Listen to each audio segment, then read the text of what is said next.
Terrifying. Ask me about the past 2 days I have spent cleaning up after a dog and her intractable diarrhea. I'm Spike. I'm Kel. That's gross. I don't want to hear about that. Too bad.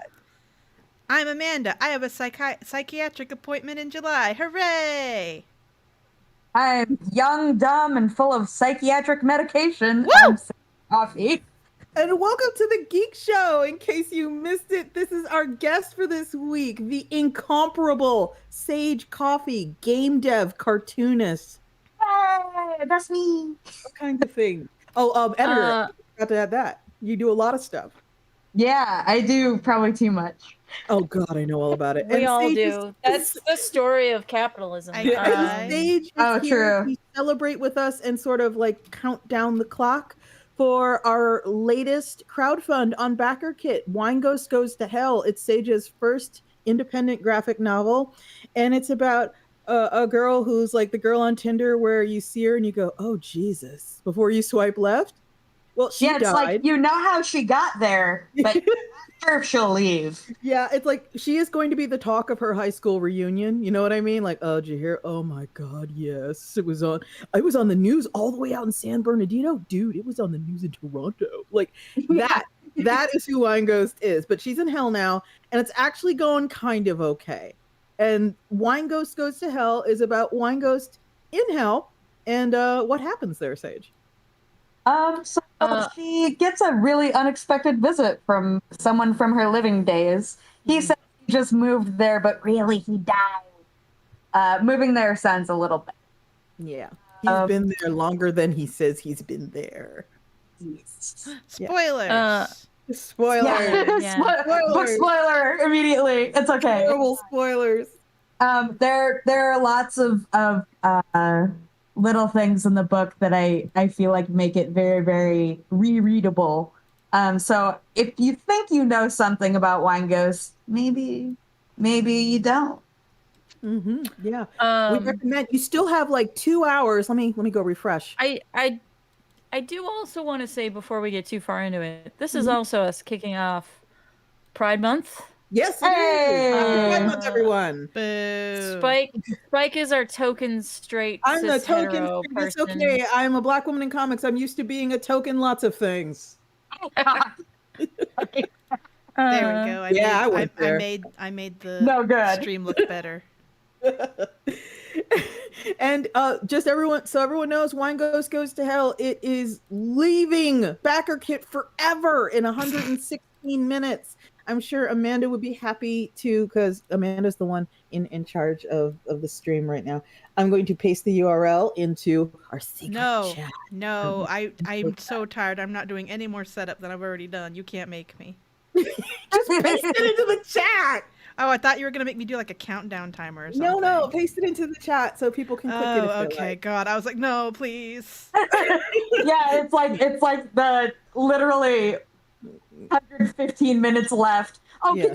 Can you make this timer go on the stream immediately? Well, sometimes we've done that before, and like I in my brain, I was just like, oh, I should set that up today, but I was like, I'm so tired. Yeah, that's too powerful. I feel like y'all need to rest. Yeah, I fucking love what you've done with Wine Ghost. Just like scrolling, it looks amazing. Very talented. Oh, I'm in the wrong account. Give me a second. I'm in my account. I'm like, why won't it let me comment? Yeah. But Sage, Wine Ghost is not your first comic. That is correct. I thought that was so funny. The IGN article that came out was like, Sage's big switch to comics.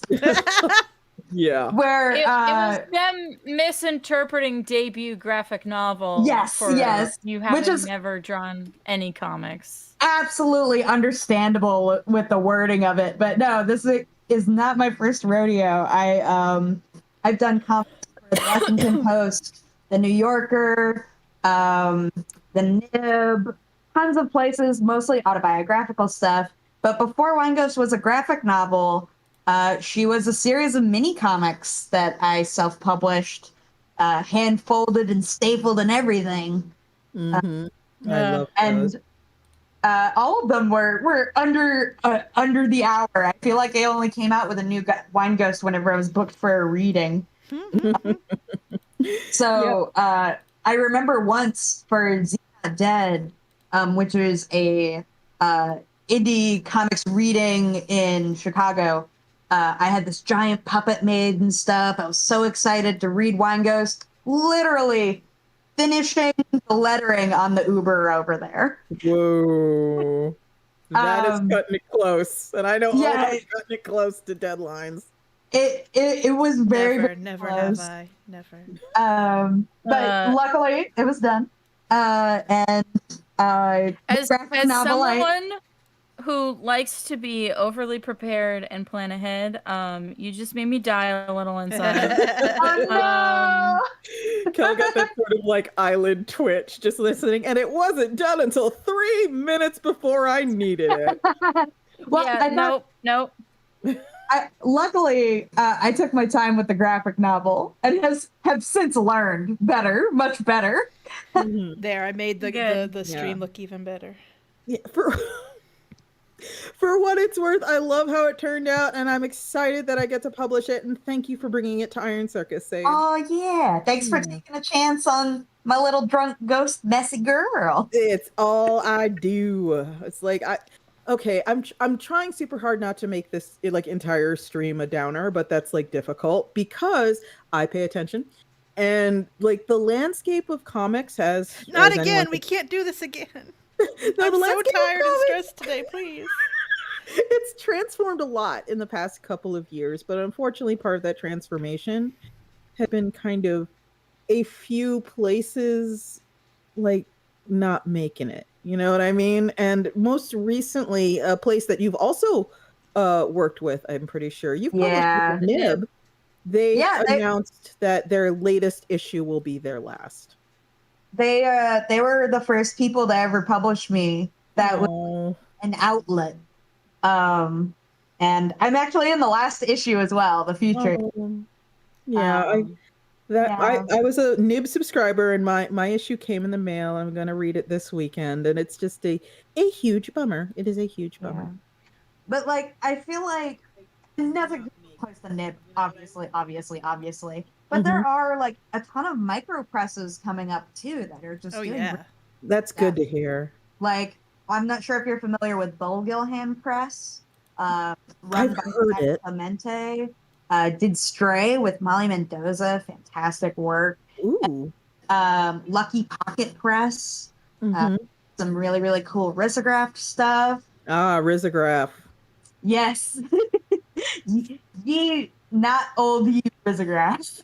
I feel like the one downside to all these micro presses though is getting into bookstores is a big deal, and it is. It's like book distribution is really rough. It can like be. It is a hard barrier to cross over to. Oh yeah.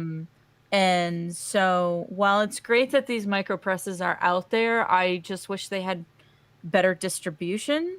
And that so I wish like distribution was easier. Well, let Grandma Spike tell you about once upon a time before Diamond for a long time was the only game in town. There were distributors who did specialize in mini and micro comics, and like cold cut distribution would occasionally distribute stuff like that. A lot of them were run out of comic shops by people who were just like really passionate about comics. And that, of course, like that didn't last because Diamond killed everything. And for a long time, it was like the life was kind of squeezed out of that aspect of comics as not just as a creative aspect, but like as a readership, because you couldn't expect to go into a comic shop and see like, you know, micro and mini comics. That has changed significantly, in my opinion, especially in Chicago in the past couple of years. Like if you go to Quimby's, there's going to be a massive wall of homemade, stapled together on someone's kitchen table type stuff. And there are other shops that do the same thing now. And that's awesome. But when I was like 20, 25, that wasn't super common. Yeah, like when I was in Atlanta, really the only shop we went to was Oxford Comics. Ooh. Had an extensive graphic novel collection, but itziest bitsiest little shelf of Mhm. comics. And there would legit only be maybe like five or six different comics there that were Mm.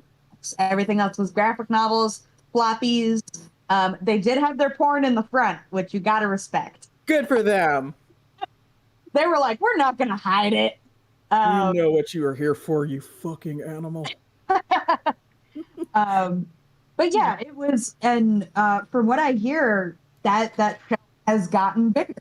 Um, Mhm. and yeah, obviously, like distribution is tough for any publisher. I feel like that's not, you know, backed by Yeah. bigger, larger corporations, right? Yeah. And I remember back in the day when I first got my distribution deal through Consortium. For folks who aren't aware, Iron Circus is distributed by a outfit called Consortium.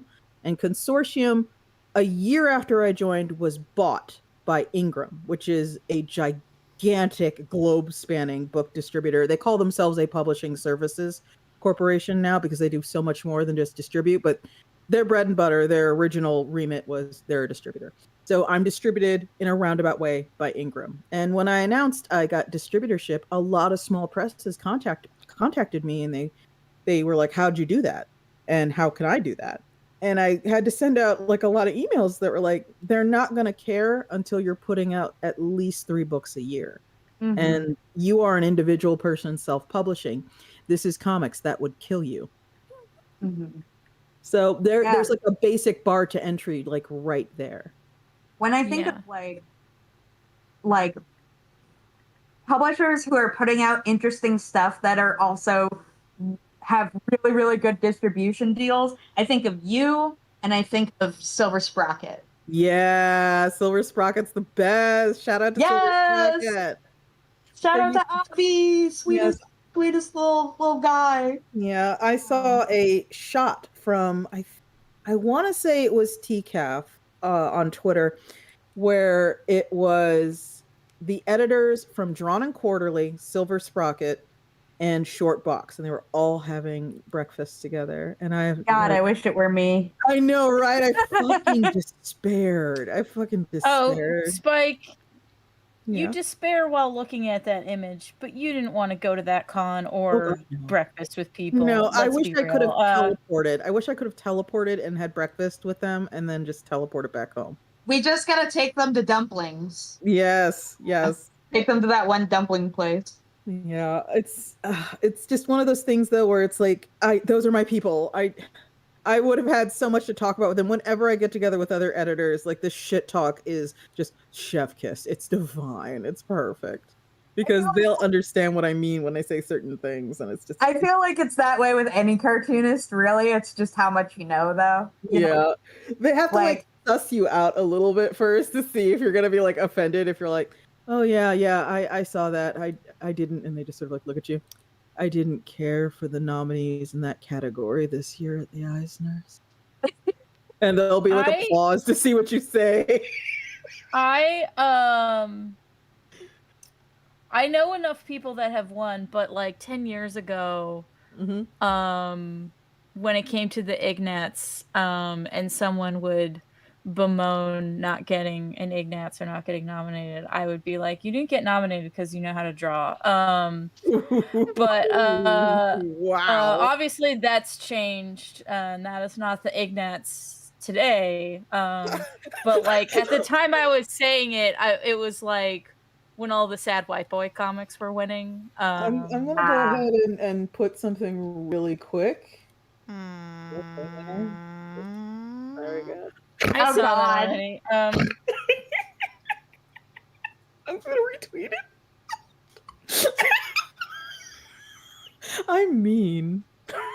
Not at all. Truly. Sydenham Jones or Emma, I'm not sure if you know her. I know and love Emma shit so much. Oh my gosh. Emma is absolutely incredible. Well, she actually, I was being a little bitchy on Maine Uh-huh. about the Thomas Woodruff stuff, and I was like, oh, well, Wine Ghost is actually a graphic circuit de la something French. You know, that kind of thing. And Emma actually redrew the cover, but with Wine Ghost in the middle, like making kissy face. I Okay, think I was before tempted to retweet that, but because I'm kind of handle Iron Circus social media, and I was Yeah. like, wait, am I allowed to be that sassy in a professional set? I won't. Never mind. I bail. Yeah. Goodbye. all right, I am gonna say, as bad as this guy is, I did before we went live say no comics drama llamas. That's Yeah.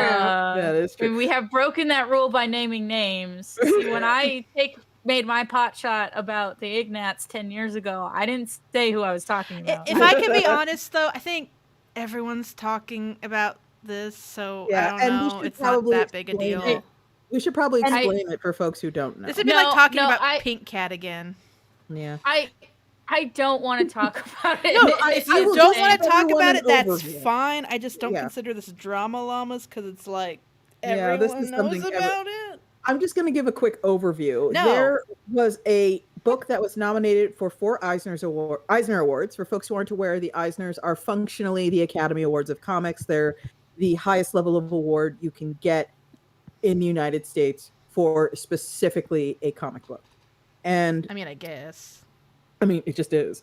And this book was nominated, and it was by a former professor at the School of Visual Arts named Thomas Woodruff.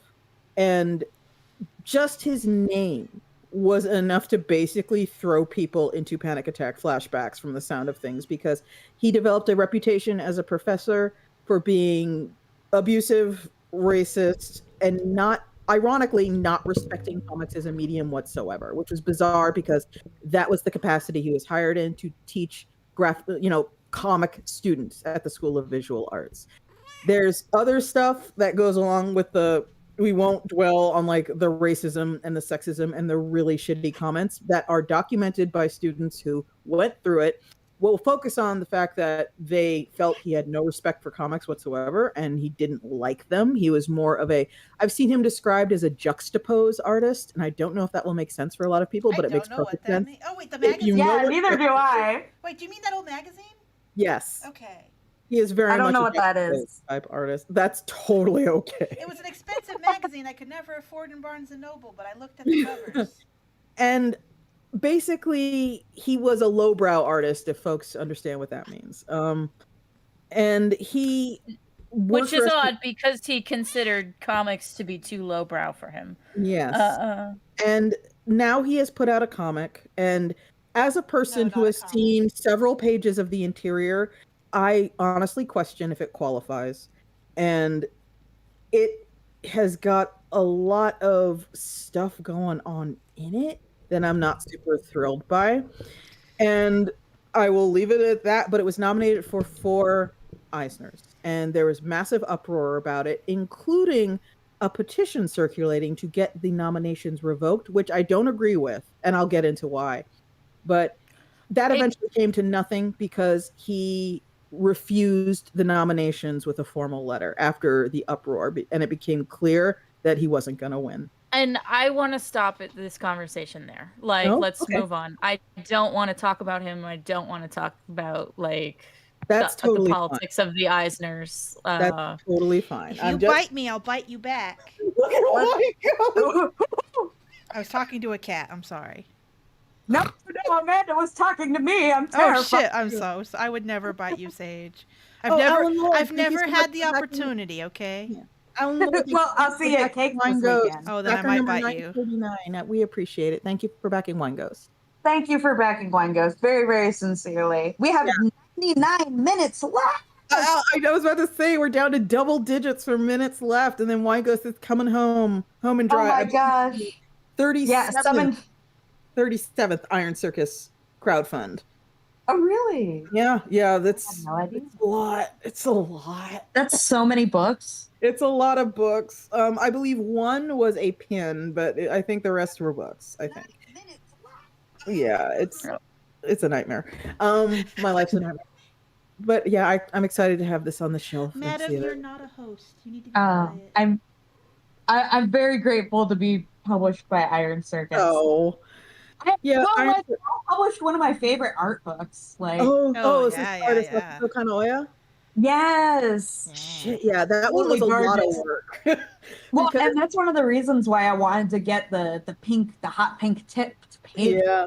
Because it just looks so good on a shelf. Yeah, we have had 2 print texts over the decade-plus history of Iron Circus, and both of them have been absolute masters of their craft because 3?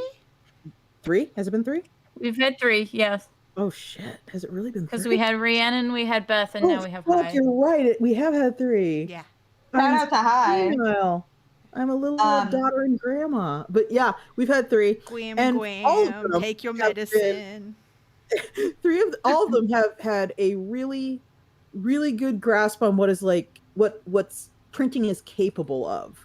So we have books that glow in the dark. We have books that have, the only way I can describe it is like shimmer is the best way to put it. We have holofoil. We have all kinds of cool that effects. Seeing You cover has like the mother of pearl foil. Yeah, and Yeah, like the incandescent. I saw that on a video someone posted.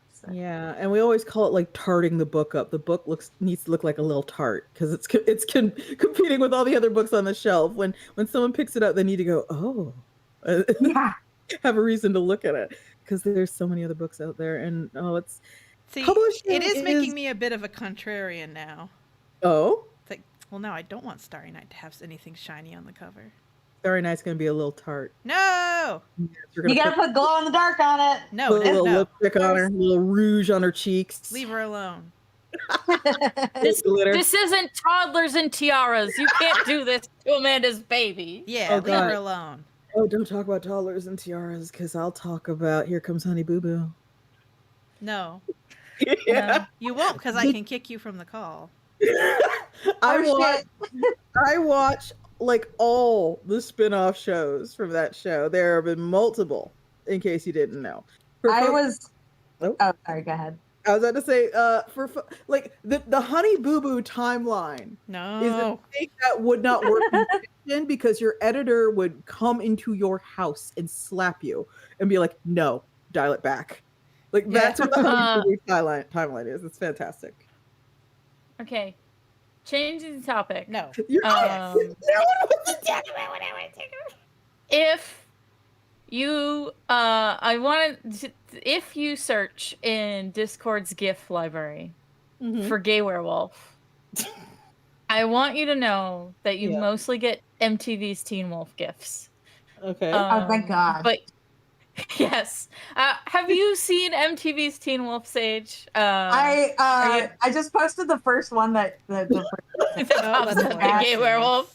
for typing in gay werewolf, yeah, and that's a good time for everyone. For them to see it, because it is a secret chat that nobody can see. Yeah. It is a werewolf touching a mirror with an emo kid, and the emo kid transforms into Jimin from BTS. Is that who that is? And then this is it's mostly MTV Teen Wolf gifs, but there's also this one I just put, which is several nerdy people singing "I'm a Gay Wolf." That's a Josh Gad singing. Can we be like truthful and real with one another for a moment? BTS fans are kind of scary sometimes.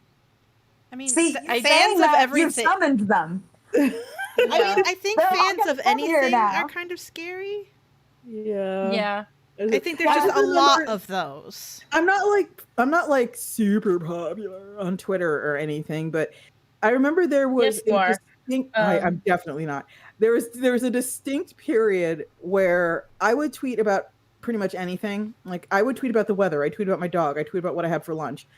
And there was maybe a 50-50 chance a random person who does not follow me would just post as a reply, "Anyway, stand BTS," with a GIF. Yeah. And Well, you know what? That's bumping your content up the It's just because pipeline. they're trying to like help advertise. Basically, they kind of feel like that's so their way weird. of like, Yeah. because they don't have as good. They don't really like to have as many fans over here. They really don't have the marketing push you'd think they'd have. Yeah. And there's although it's- also a lot of people who get into like K-pop and stuff, and then they- get into K-dramas. no, And then get into no. manga. That's what I'm saying. What I'm saying is they like other bands that are not getting the big push, and Yeah. they kind of feel like, okay, why is this one? This one's not that good. Why? So they are just trying to like do like their guerrilla fan tactics. Promo. Yeah. Yeah, like I know about Blackpink. I know about them. And I know about BTS. And I know about Oppa Gangnam Style. You know about Girls' Generation? I Yes. do not. That one I do not know. That's a pretty, I guess at this point, old school one. Yeah, it's kind of my- a legacy one. I also Yeah. know about every now and again someone will talk about like the factories they have churning out the girl groups and the boy groups in Korea, and it's very like Backstreet Boys era approach to the music industry, except like concentrated 100%. So like S Club Well, I 7. mean, the 90s are back. Yeah, the 90s are back. S Club 7 all over Yeah. again. And so they just have these And best way S to Club refer to them 7 is, like, Juniors. yeah, the best way to refer to them, they have like these K-pop boot camps where they find like cute boys and cute girls, and they make them sign contracts that say they won't date, and then Dude, send do them y'all to like remember all the reality shows of like teens and kids trying to compete to be in little boy and girl bands? No, There were that's a not lot about of any those. the stuff. but There were I- tons of those in the early 2000s, like American Idol Juniors, some other spin-off ones. There were like tons of these shows that were just a bunch of kids and or teens competing in these quote unquote voice competitions, but that were really just, they were weird. They were very Yeah. weird. We got really weird about Yeah. TV music competitions and making boy and girl bands. Huh. One of the things that I think about a lot is, so we all know about Joe Jackson and what he did to his children and how it paid off really well, right?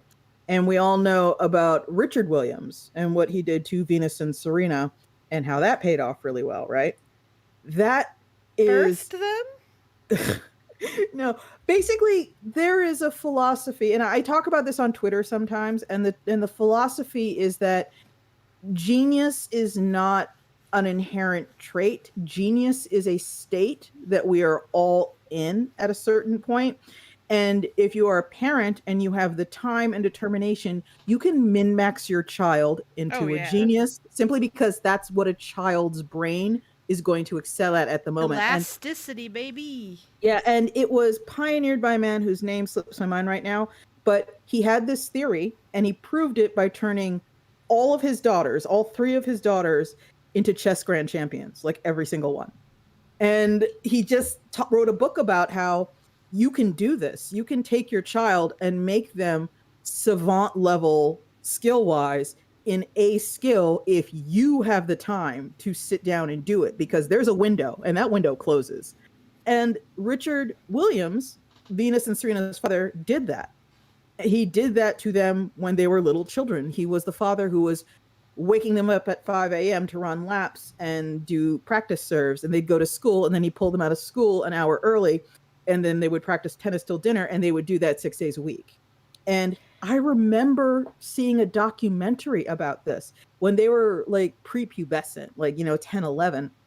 And there was a news crew that was following Richard Williams around because there's like a day in the life of a father of two tennis prodigies was the deal. And there was a moment where Venus served, I think it was, and Serena just like caught a tennis ball like right in the kisser, like right in the face. And of course, when she was a little girl, she cried. And their dad just like waved his arms when everybody stopped, and he went over to his daughter, and you'd think he was going to comfort her, but no, what he did is he yelled at her and he went, "You think they're going to stop Wimbledon one day so you can cry?" Ugh. And So I what was you're like- saying is it's possible to abuse your child. Yes. And I remember Yeah. thinking to myself, this is awful because this is never going to work out and you're being shitty to your daughters for no reason. They're not going to be tennis stars if you do this. And now they're tennis stars. And now they are the most unbelievable tennis stars. Well, I do think, yes, in most cases, it's not going to work out. He lucked out in that they are athletically gifted already. Because you can do that to a child and they still won't make it. Here's the thing, though. This is reproducible.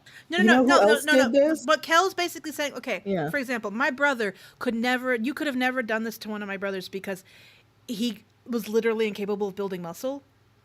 Okay. You know what I mean? I'm not saying they were born athletes. I'm saying there is going to be limits to certain kids. There is going to be limits to certain kids, but like one of the things that's interesting is that you know who else did this? Tiger Woods' dad.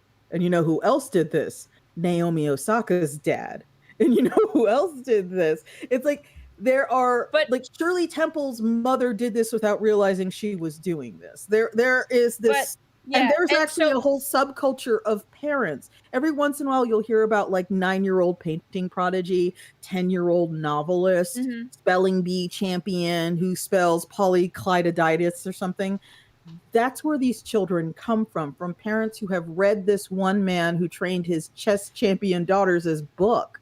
And they went, I'm going to do that. And the thing is, I would be for it. I'd consider it just an option when it comes to parroting. But the science proves out, and this is where I kind of agree with y'all, like this is not possible for everyone. Science proves out, on average, children subjected to this kind of min-maxed childhood where they're in Harvard at 10 or a published author by 9 or whatever, they do not have better outcomes than you and I. Yeah, not professionally, not like, personally. I can't imagine what their mental health is like as well. Yeah. I mean, as someone who knew a lot of kids who were treated like this, the reality is, yeah, you can do this, but like only a few kids are going to quote unquote break through. And like what you're left with is a kid who was min-max and then it's like, oh, well, you can't be the best blank. You can't be the head violinist or whatever. You can't, that's someone else got that. What do you do with your life now? Yeah, there's like putting so much of your self-worth into a sorry. Yeah, and I think like this min-maxing works best with athletes because athletes has a timer on how long you can do it. So if they are not the best by 18, they were never gonna be the best. And then they can go on with the rest of their life. Yeah, athletes absolutely have a timer. Even without that min-max childhood, if they were attempting to be a professional ballerina or whatever, or a professional athlete of any kind, eventually age is going to catch up with all professional athletes. I don't know. Minoru Suzuki, 60, still going strong. Well, that also depends on the type of athlete you're trying to be. There are career athletes who stay in their field well into their older years. They're just not going to the Olympics doing it. Yeah, let's go Undertaker. Also, this is something that is kind of in the same vein. How here's the deal: there is sort of this one, I believe, Kenyan village, and I'm not talking about like the country of Kenya. I'm talking about one Kenyan village that has produced more marathon winners and more marathon record setters than any place on earth. And people were like, why? And they went and looked, and what it basically is they have a culture where they just run everywhere. They don't walk, they just run. And so they have a village, they have sort of a society that things are more spread out than they would be otherwise, because everyone runs everywhere. If you are 6 years old, you run to school because school is 4 miles away. And because that's how they do it there, you run home for lunch and then you run back to school. So by the time you're school age, you're running like 16 miles a day. And Hearts if you must be so healthy. yeah, and it's great because it has these shots of like just kids going to school and they're just fucking tearing ass along the road. They're all running because that's just what you do here. You run to school, you run everywhere. If your mom calls you, you run over and then you run back to what you're doing and you run around the. It's like that's what they do, and that's why they're all these amazing marathon runners. Now, granted, not every single person in that village could run a marathon in record time, but it's the perfect environment to create someone who could. So if you hate running, do you just like leave everywhere super early? I guess so. But I thought that was like so fascinating. Like how much of that is like I think a lot of emphasis is put on nature and just like a lot of conversations. And I think nurture is the more fascinating part. Well, so the other reason why I brought up the athlete thing is you reach certain limits with stuff is like the physical body does have limits. The physical body, but it's also like different types of bodies are better at different things. Oh yeah. Like a swimmer's build is not a build that you get from swimming all the time. It is a build that is naturally better at swimming than a regular build. And Michael Phelps has been like, people talk about how just it's like a perfect confluence of coincidences that he has a body, like his wingspan is he's a swim freak. He has the wingspan that's perfect for swimming, and he's like the perfect height, and he had the perfect kind of coaching for the kind of swimmer he is. And I have also heard, I don't know how true this is, but I've also heard he has some interesting metabolic weirdness going on where he just has more access to, his muscles have more access to sugar than other people's do. I don't know how true that is, but it wouldn't surprise me because he's won like a gajillion 80, I'm reading it right now. 83 medals in major international long course competitions, 64 of which were gold. Ironically, Wine Ghost goes to hell. 3 minutes left. Oh, hey, there you go. Tie it in. That's marketing. How many minutes? Now it's 82, but 82 minutes now. Yeah, it was 83. Somebody take one of Michael Phelps's medals away from him. Exactly. I'll work on it, and let me just. But yeah, I like the idea of nurture. But yeah, like I feel like if you tried to min-max my childhood to make me play basketball better, make you Michael Phelps, my cousin would still be better at basketball. Maybe. Sage, my cousin played professional basketball outside of the U.S. In Europe. In Europe and in Japan and in the Middle East. In Europe. Because apparently if you are really good but not quite good enough to get into the NBA, that is what you do, is you go play pro ball for another country. I feel like that used to be a joke on Futurama that they'd reference a lot too. Yeah, it's one of those deals where in a lot of other countries, soccer is like the game of choice, and kids grow up playing soccer. They love soccer more than anything, and so there's not a lot of focus on when you're young playing basketball. So when the time comes to like try out for whatever professional team is in like France or something, an okay American basketball player who's probably been playing it since they were 5 doesn't have as much of a challenge there as they might here. Which is interesting. Yeah. I hated playing sports. I played God, so many me too. sports. Me too. I loved swimming. I don't have like a swimmer's body or anything. I very much have a cartoonist's body. Oh God, me too. But I enjoy being underwater so much, and like not diving or anything like that. Just chilling. Mm-hmm. Now I gotta look at this soccer organization. It was this.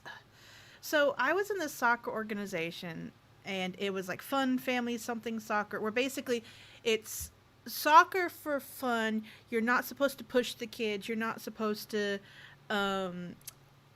like be really competitive. Mm-hmm. But so my dad was our coach, and his workaround was he just would do that when we were privately training. Wow. And then he'd be really nice on the field. And I'm trying to remember what it was called. Oh, it was like Fun Family Soccer. Something. Ah! I was, when I was a kid, part of a little bowling club. Fun, fair, positive soccer. Ah, I found it. Positive soccer? Is that implying that every other soccer is negative? Yes. Fun, fair, positive soccer. The entire idea is like it's not competitive. Every kid gets to play every position. It's all about just having fun. But again, my dad was our coach, and his way working around that he was just mean to us when we were like privates. Oh. Hmm. When I was a kid, I was in a little bowling club that was like free in our neighborhood to give kids something to do. And it was very similar of like, nobody's competing, everybody's having fun. So I would pretend that the bowling ball was a Pokeball, and like if I got the middle, that would be catching the Pokemon. I don't know how like I came up with that in my little brain. That is like I would so much rather be playing Pokemon that I'm gonna imagine this sport is Pokemon. Oh. Yeah. I got put in that kiddie soccer league too for like here's the thing, my parents were like super disinterested in me. That's an important thing to like preface with, because they weren't super interested in like taking me places. And so I never lasted long in anything. So I was in Girl Scouts for 1 year, and I was in soccer for 1 year, and not even that year. I'm just talking about like a season, because eventually my mom would get bored of driving me and just like stop taking me, and that would be the end of it. But I was in soccer for a little bit, and I remember at some point I got some wires crossed when I was having it explained to me. And I thought that if I was on the defensive, like if I was on the side of the field and the other team was coming towards me with the ball, it wasn't just the goalie who was allowed to use their hands. Everyone was allowed to use them. So there were like 2 or 3 points in my first soccer game where I would just run over and snatch the ball up to stop someone from kicking it into our net. And they needed to stop the game. And this very patient woman, the coach, came over and was all like, okay, no, only are you the goalie? You remember what we said about that? You are not the goalie. You cannot use your hands. What can you use? You can use your feet. You can use your shins. Right. You can use your knees. You can even use your head, not your hands. So I don't want to see you using your hands again. Okay. So I needed it explained. I don't know where I got the wrong idea, but I must have been very frustrating to like, there's always like those 2 jocks on every team who've been like fucking training for this day, Eye of the Tiger style their entire lives. And here I am like a fucking idiot just bumbling around the pitch. Those jocks are why I hated sports. I realized I didn't mind walking or running. I just hated team sports. And I remember successfully talking my gym teacher into letting me jog laps rather than take part in whatever team sport was going on. Hey, because they had told us. Well, because I basically was like, listen, you keep saying that we have to have gym class because of physical fitness reasons. But if I play this sport, I'm just going to stand in the outfield and not move and be bored and hate everyone. And I would literally be getting more exercise if I just walked around the gym, like doing laps or like jogging. And she was like, fine, just go ahead. Yeah, just do you. Yeah. The like last time, that's at least a sound argument, like, okay. The last time I got special treatment in a school class was, oh god, it was so fucking validating, dude. I was in a art class in high school, and we were doing that whole deal where we would all do a still life. Like the teacher would pile up plastic fruit and wooden shapes and like plastic flowers and put it on a draped sheet, and we would draw that. And I went way faster than everyone. And while I wasn't, good, frankly, looking back, I was way better than everyone. And it was after that he clearly realized that, like, not to sound like shit, but like I was on a completely different level and this was not going to hold my attention.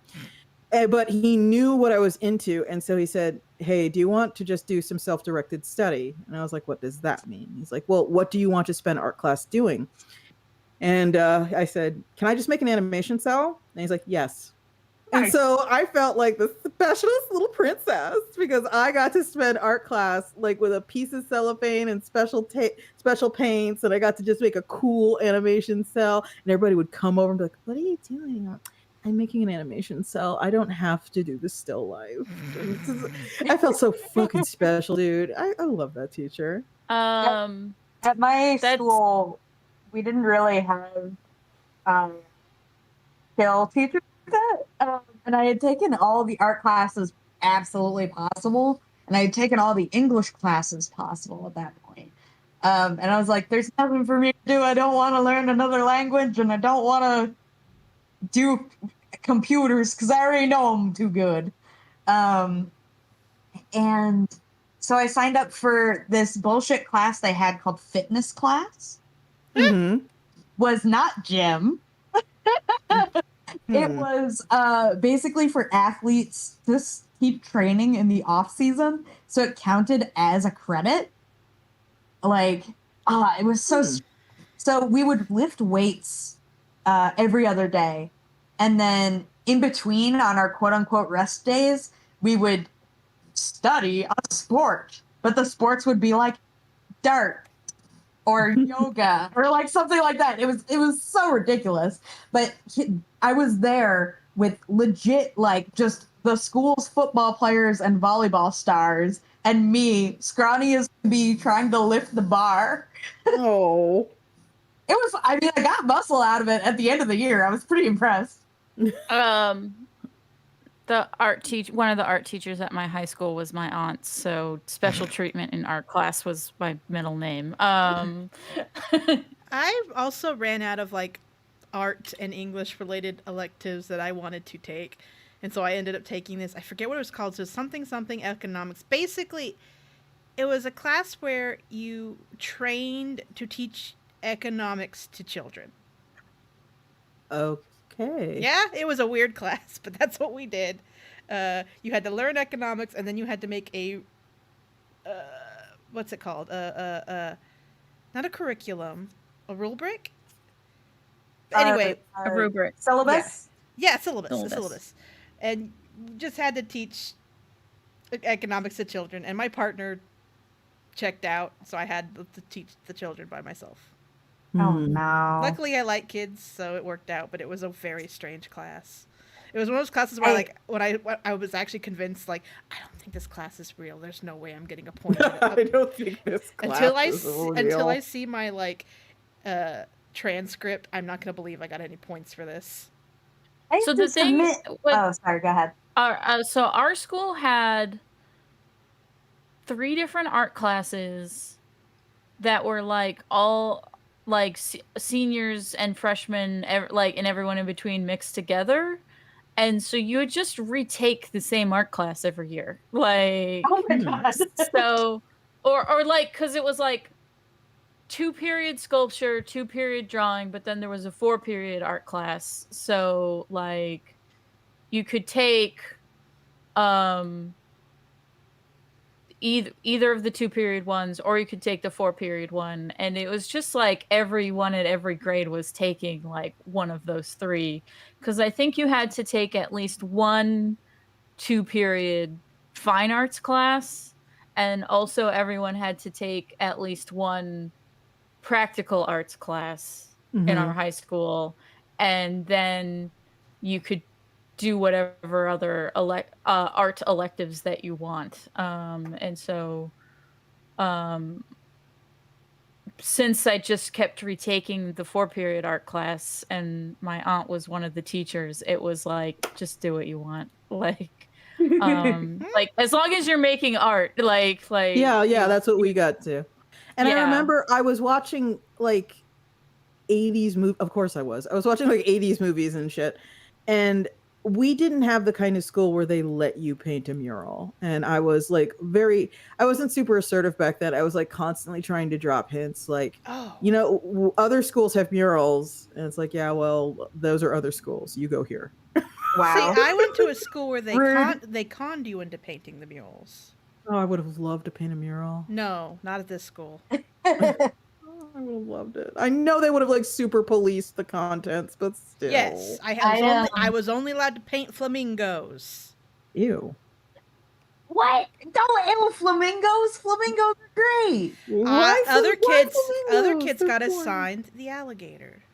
Oh, Alligators are good too. See, we each got assigned an animal on a mural, and it was also, we found out later, it was not counting towards our classes, and also we were still expected to do our classwork. Mhm. And so I almost wow. failed art for that month. Oh no. But they really wanted us to do a mural because murals make the school look good. Fair enough. My old school, we had senior project, where if you didn't do a senior project, you didn't graduate. And I wanted to do a mural because I thought, well, I don't want to do anything else. Fair enough. So I just like drew this picture. We were the Murphy Bulldogs. Mhm. Drew this picture of a bulldog like running, and I was like, yeah, I could go on this big white wall here. Like, I can ask around town to see if anyone will donate paint, blah blah blah blah, doing all that stuff. And I fairly recently, looked back at the presentation I gave after finishing the mural, and boy, how is that a terrible, like, 13 like beginner furry anime bulldog that's on the skull forever. God, I'm just thinking now, like, I remember being like, okay, there were two, I'm thinking of like school and art now, and I can think of two things. One, when I was really young and I was in an elementary school, and there was a girl in class who I don't even remember her name. I could not tell you for $1 million what she looked like. But Terrible. It was me. Just kidding. I remember that she was lauded as this fantastic artist. And even as a child, I knew that bitch was tracing. And it was like she was drawing gummy bears. Does anyone remember the cartoon Gummy Yes. Bears? Yes, I remember. She was the cartoon drawing gummy bears and she was coloring them wrong. And people would be like, "You're so good." She And said, "Player 2 gummy bears." and looking back, what she was clearly doing was she had like a coloring book at home or something, because it like had that look to it. She had a coloring book of gummy bear shit at home, and she was clearly tracing it and then bringing it to school and coloring it. I definitely told y'all the story about how I had to out my own brother for tracing in college. Yeah.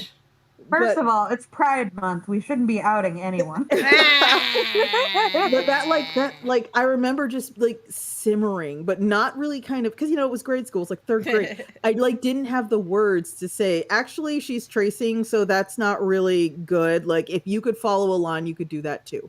And I remember just being super fucking angry about that. And then in high school, and this is gonna date me so hard, I was super jealous, without obviously saying anything, of course. I was super jealous because a classmate of ours had drawn the school mascot, which was a bulldog, because my high school had no imagination.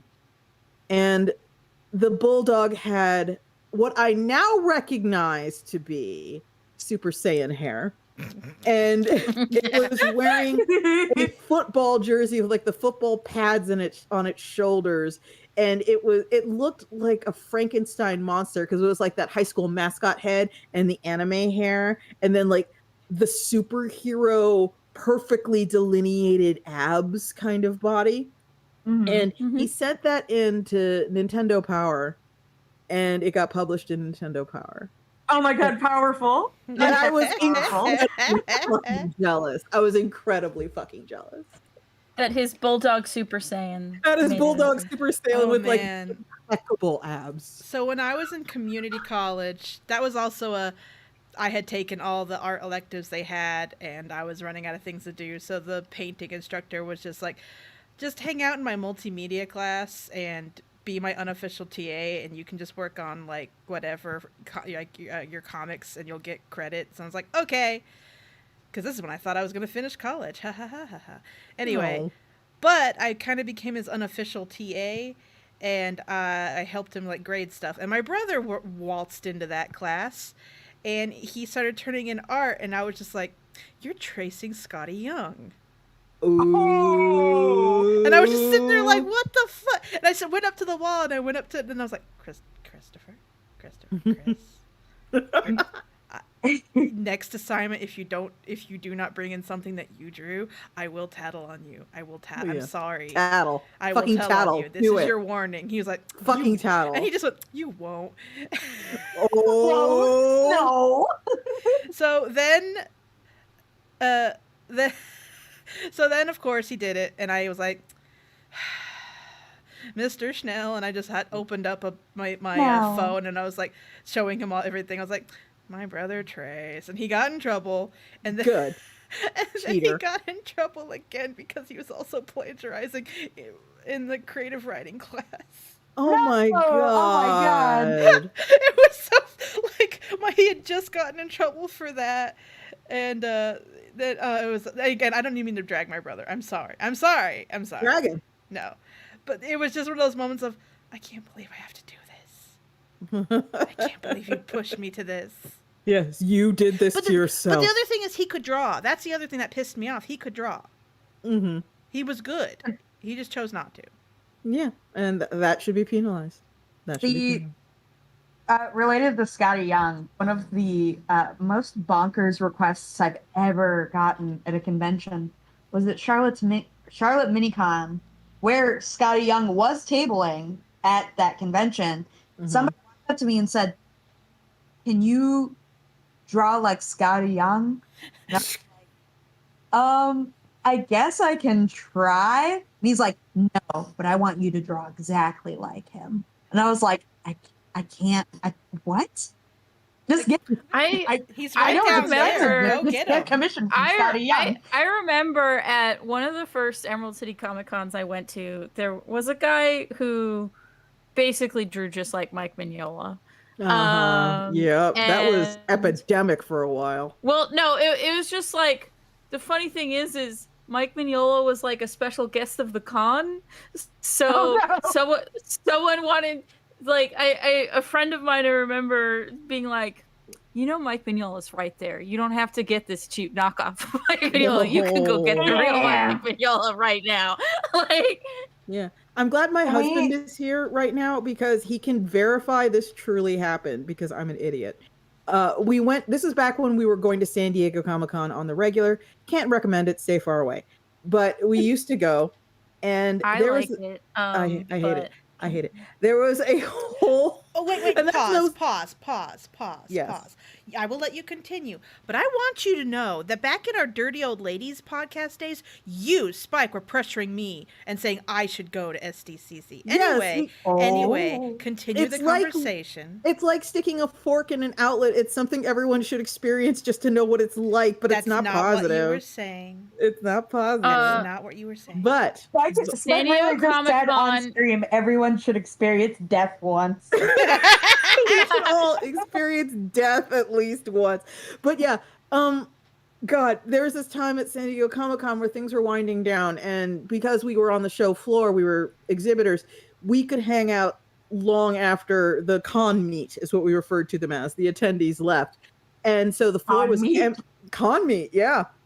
The floor was emptying out, and we were basically waiting for all of that to thin out so we could, walk back to our hotel or wherever we were going in peace without being in a gigantic crowd. And while I was standing there, my husband looks over at a booth and he says, "Oh, hey, that's Mike Mignola." And I immediately launched into this that is not Mike Mignola thing. And I start listing reasons that can't be Mike Mignola. And keep in mind, this is a decade before Hellboy was a movie the first time. This was a long time ago. And I was just like that, but he was important to me, he did, Hellboy. I loved Hellboy. And I was like, no, that can't be Mike Mignola. Mike Mignola wouldn't just be at a little booth in the middle of the con floor without his name on it, just like hanging out, being normal without people making sure he was okay and without, bodyguards. Because in my mind, this is who Mike Mignola was. Although he would not become this for like another 10 years. And I'm like, what in the world makes you think that's Mike Mignola? And my husband, because he is the sweet name and tag. perfect. He just goes, well, he just signed that copy of Rocket Raccoon, Mike Mignola. And I'm like, oh, I turned around and yeah, there he was. I was like, oh, hi, I like you, bye. And I didn't want to hang out because I was afraid he might have heard what I said. But yeah. My only similar kind of experience was I accidentally got ice cream with Jaime Hernandez. Hey, comics royalty. Because I had no idea what he looked like. We were just, oh, I like this ice cream. Yeah, I like this ice cream too. Hanging out, whatever, shooting the shit. Walk over to my group of friends. They're flipping out. Do you know who that was? Do you know who that was? I was like, nah, he's just a cool guy. Oh, he's a cool guy with great taste in ice cream. It's very true. Kel, yeah. Can I ask you to tell the story of a person who came over to the Topetico booth while you were at San Diego? Wait. Before we do that, I'm so sorry. Yeah. 1 hour left. 1 hour left. 60 minutes. 60 minutes. I need to go tweet. Y'all keep talking. Before we do that, before I tell that story, I'm going to tell a story about what is my favorite celebrity experience at San Diego Comic-Con. Go for which it. is, you were there, Spike. Oh. And Spike we were was exhibitors, and well, we were waiting for someone to meet us right outside the doors.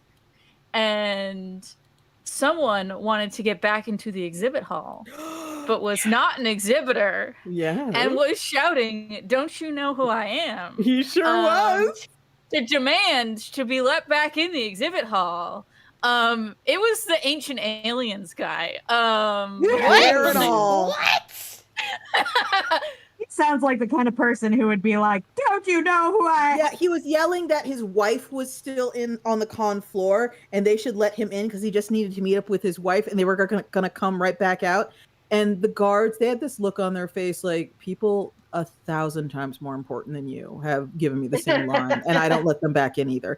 And they just looked super fucking bored while this man was like losing his mind in front of them going, I'm just going to be a minute. Just let me in. It's not a big deal. Let me in. And I have this tactic when I'm rubbernecking where what I like to do is get as close as possible and then turn my back to you. Because like your lizard monkey hindbrain is convinced no matter how close someone is, if their back is to you, they're not listening. So I just sit there with my back to them, just like enjoying the show for like a full minute. It was great. Yeah, no, like that was my favorite celebrity experience. And he did have his hair like that, everyone. He did have his hair like that. He did have his hair like that. Yeah. That's the best celebrity experience in San Diego. I don't think I've had a celebrity experience. You have them by accident. Because you haven't been to San Diego Comic-Con where they all hang out.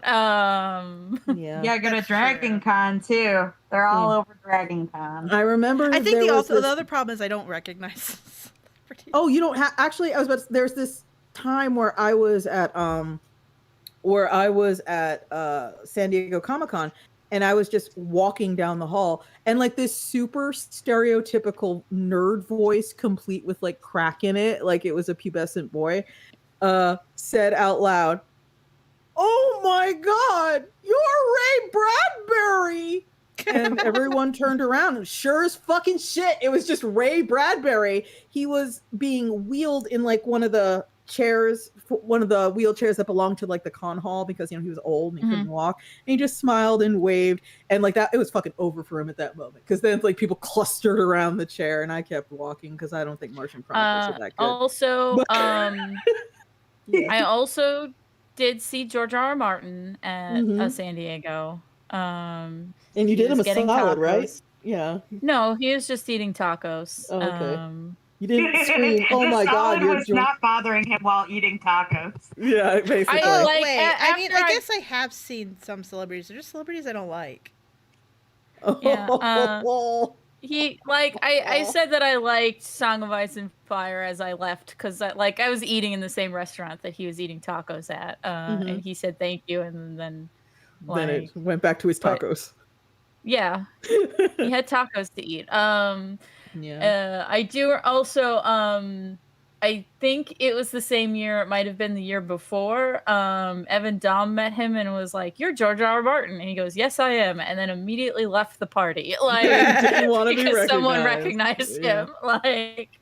Yeah, the fun thing about San Diego is not the like celebrities you're there to see. It's that sometimes you're just walking down the aisle and you're like, that is 100% Kevin Bacon. You know what I mean? And it's just like he's just there, and you're just I'm not programmed to deal with this eventuality.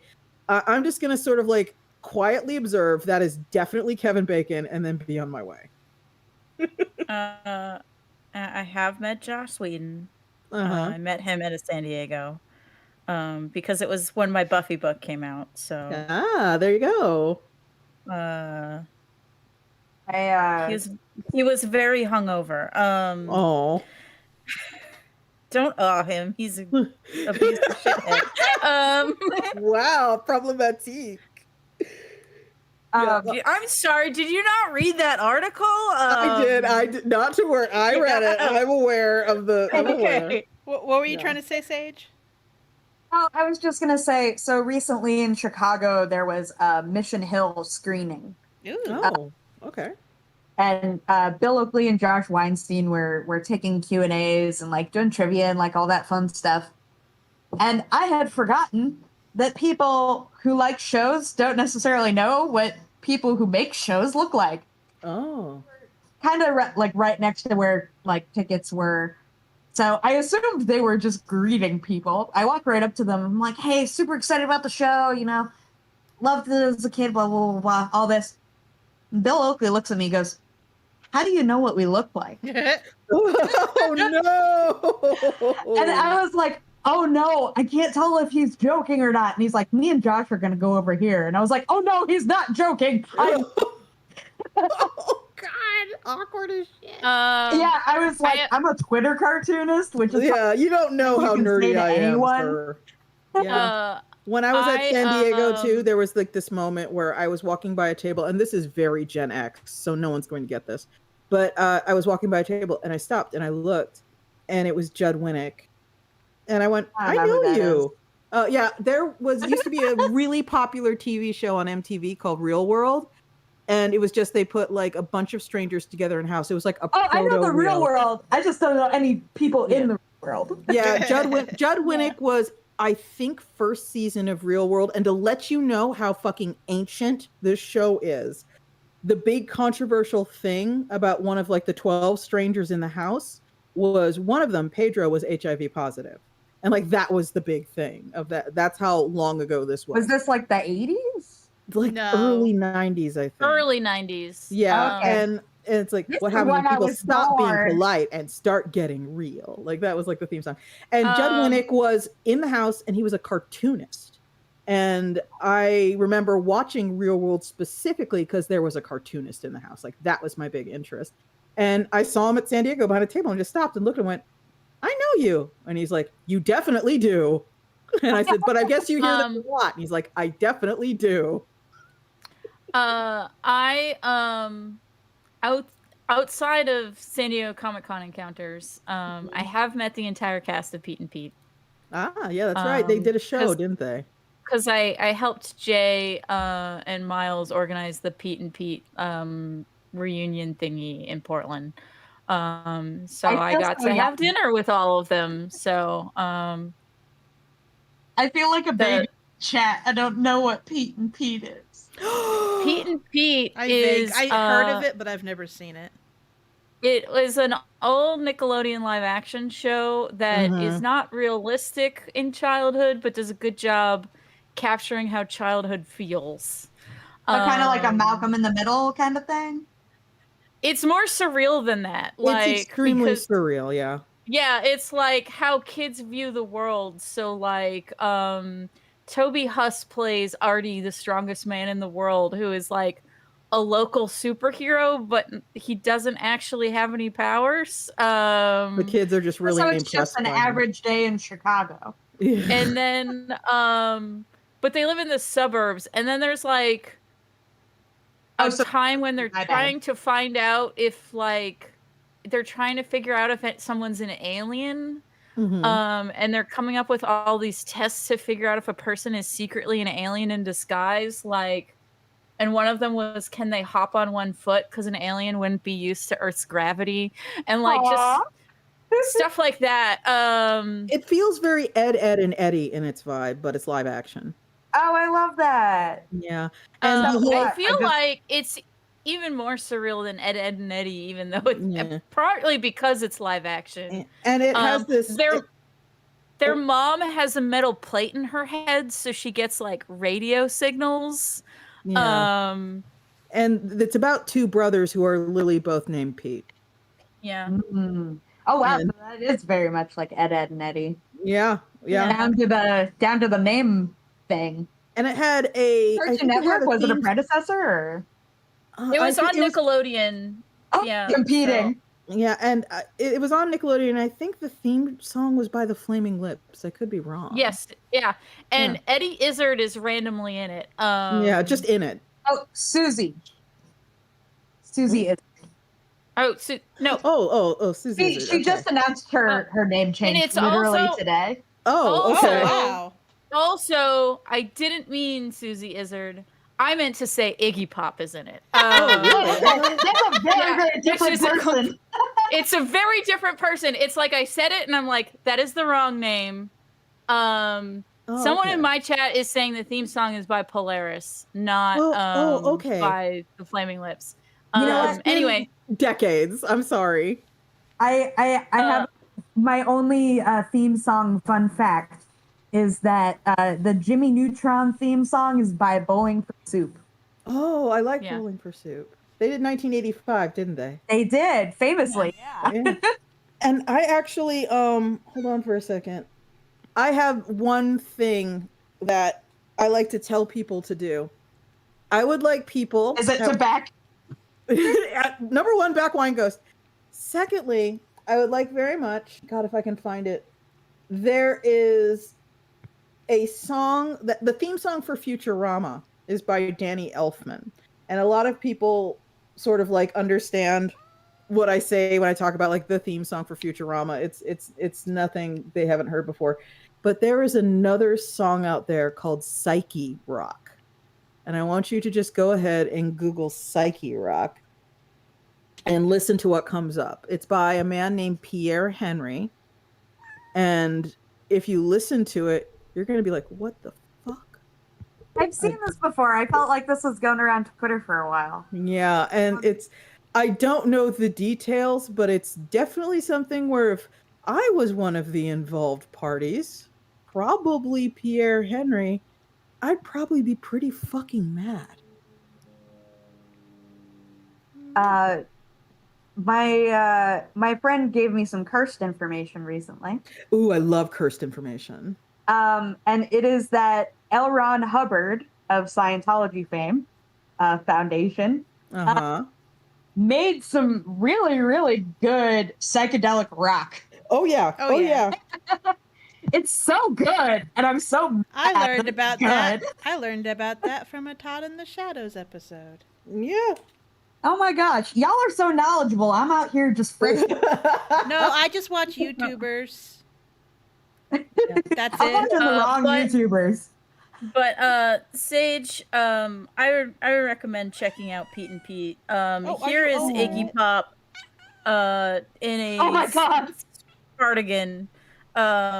He is the stern father of like one of Pete and little Pete's friends. Go get it, you little shit.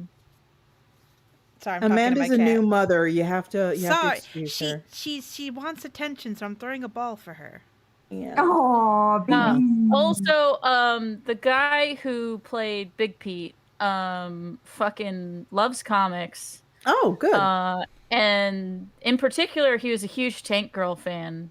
That's and cool. in the last episode of Pete and Pete, it's a plot point that he gets a terrible haircut.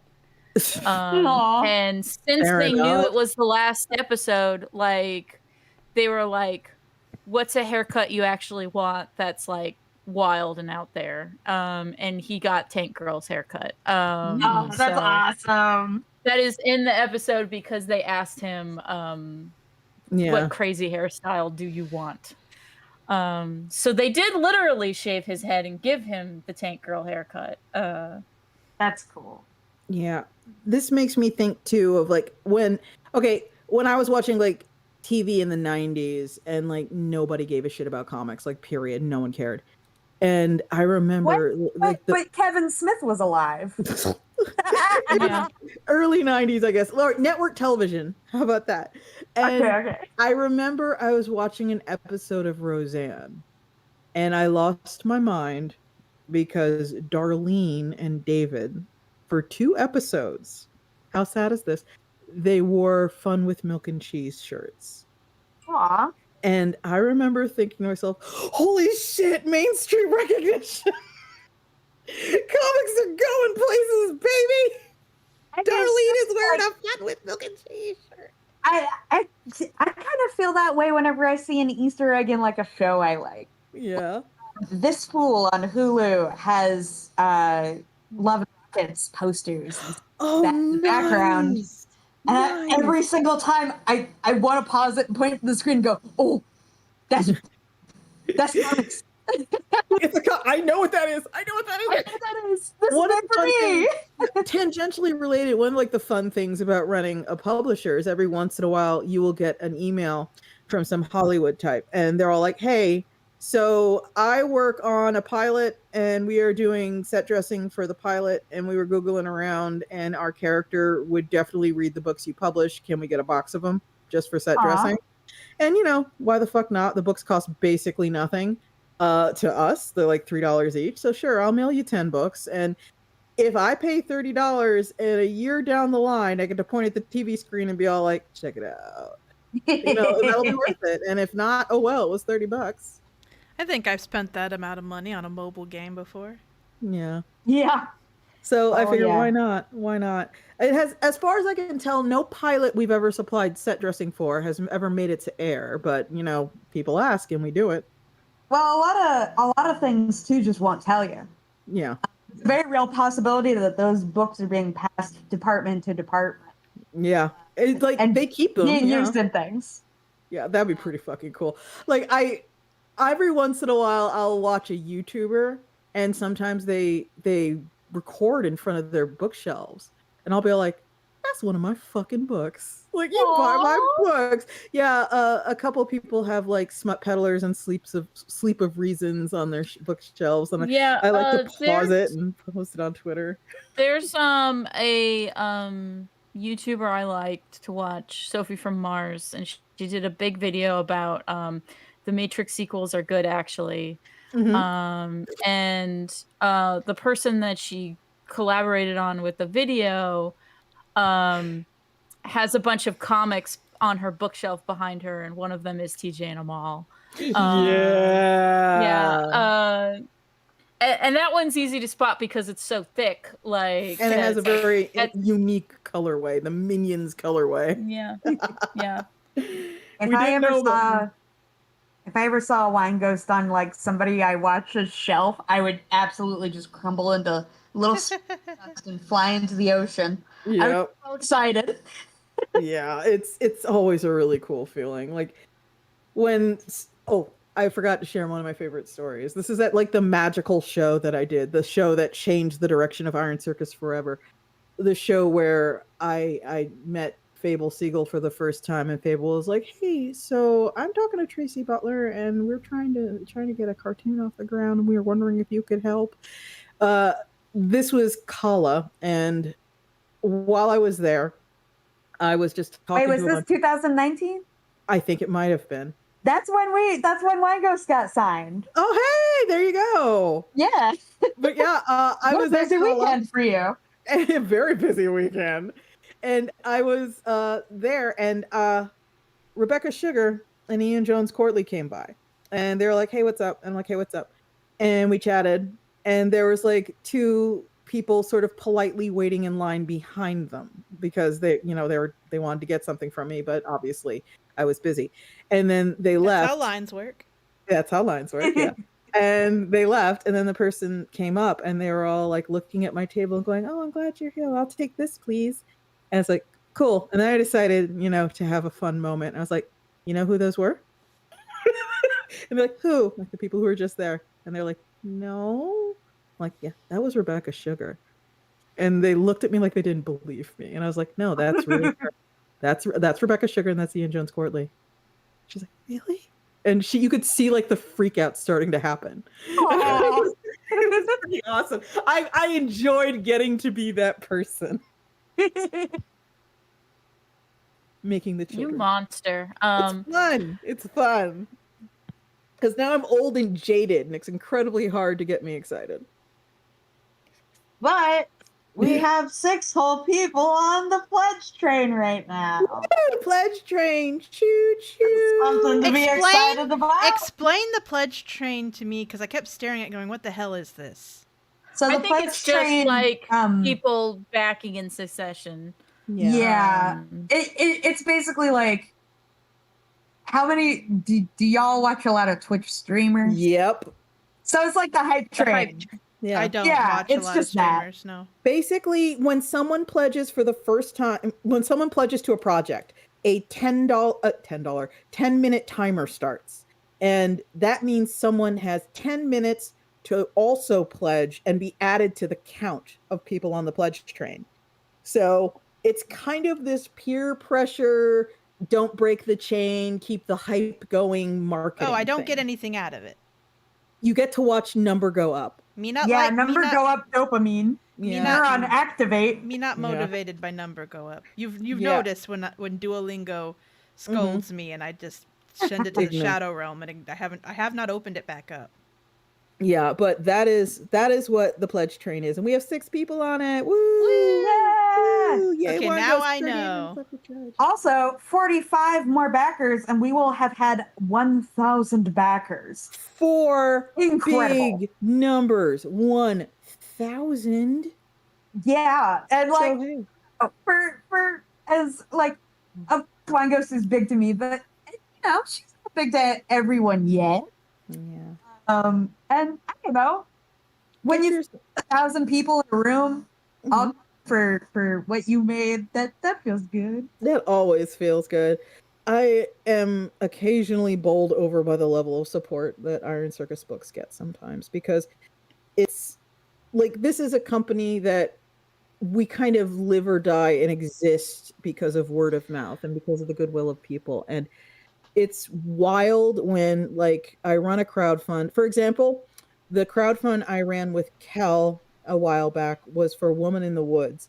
And it was one of those, I call them lightning in a bottle crowdfunds, because I couldn't reproduce that again. I don't think I ever could, even if I wanted to.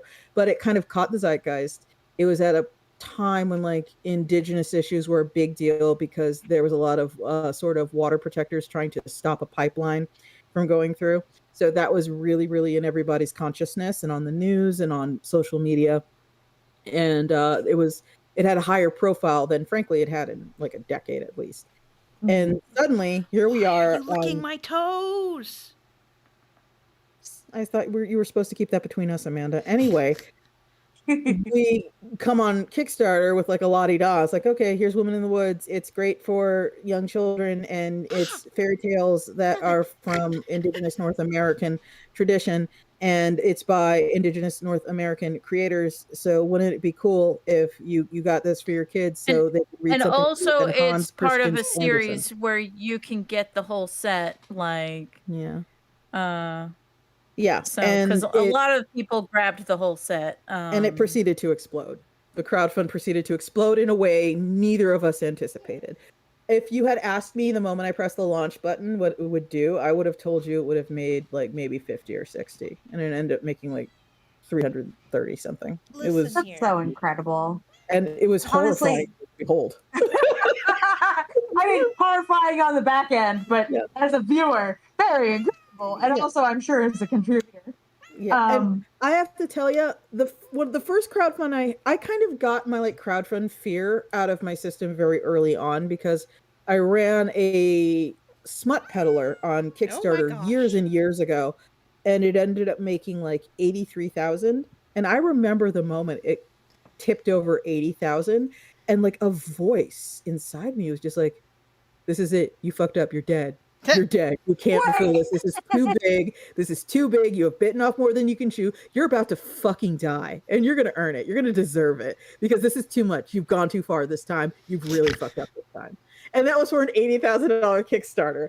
And I got that out of my system and now I'm confident. So I'm sitting here like I see like I've like had multiple $300,000 Kickstarters at this point. And it's like not scary anymore because that part of my brain just like winked out like a Christmas light. Well, I mean, you also have a system in place now, which before you were like kind of playing it by ear. Okay, how do we fulfill it, a Kickstarter this big? I don't know. We just do it, I guess. And now it's like there's a system in place. You know, there are parts in motion that get started now before the Kickstarter even runs. Oh, yeah. And Clarabelle Adoring, our books are available worldwide, but if you want them in Australia, you'll probably have to go to a bookstore or comic shop and specifically request it be ordered. It's kind of a crapshoot. Pay a ridiculous amount of shipping. But you're better off ordering it through a bookstore. Australia, I don't know what it is with Australia, but Australia is where books I have shipped go to die. For me, it's what's weird? One time I got somebody else's book order that was supposed to go to Australia, but my address for some reason was on the other side of it. Whoops. And I peeled off my address off of it and just threw it in the mail and hoped for the best. So whoever that was, I hope you got your book. I had this one person who I sent them something and they said I never got it, so I sent them a replacement. They never got the replacement and I said I will send you one more. No. They never got it. They were trustworthy. Like, this is someone I communicated with on Twitter. So, I knew they were not scamming me out of books. It was just the books just fell into a hole. Yeah, it's really difficult with international. Yeah, if we have books go missing, our whole system is, sorry that happened. Are you absolutely sure you got the address right? They usually are. Are you absolutely sure someone in your household did not pick it up for you? They usually are. And then we go, it sounds like you were the victim of mail loss or porch pirates. We will replace it once. Please make sure it's being sent to a place where you're sure it'll be safe until you can get to it. If it disappears a second time, we will just refund you. Man, do you know what's wild? This is only slightly related. Have y'all heard of brushing scams? No, what are those? Okay, so this happened to my mom and some other people I know. Basically, there's lots of sellers on Amazon, right? And other stores too. I do know about this. I do know about this. Okay, what is it? They will have a product on you know how on Amazon you cannot review a product unless you have proof that you've actually bought it? So you can't do a verified review unless you've bought a product. So what they do is they just send their products out to someone. They don't care who. They'll just collect addresses and send out products so that then it shows this is shipped, and then they will have that order, that order tied to someone's account who just exists to put reviews and say this was great, perfect rating, 5 stars, et cetera, even though they didn't get the package, they don't care. But it has to go to somebody.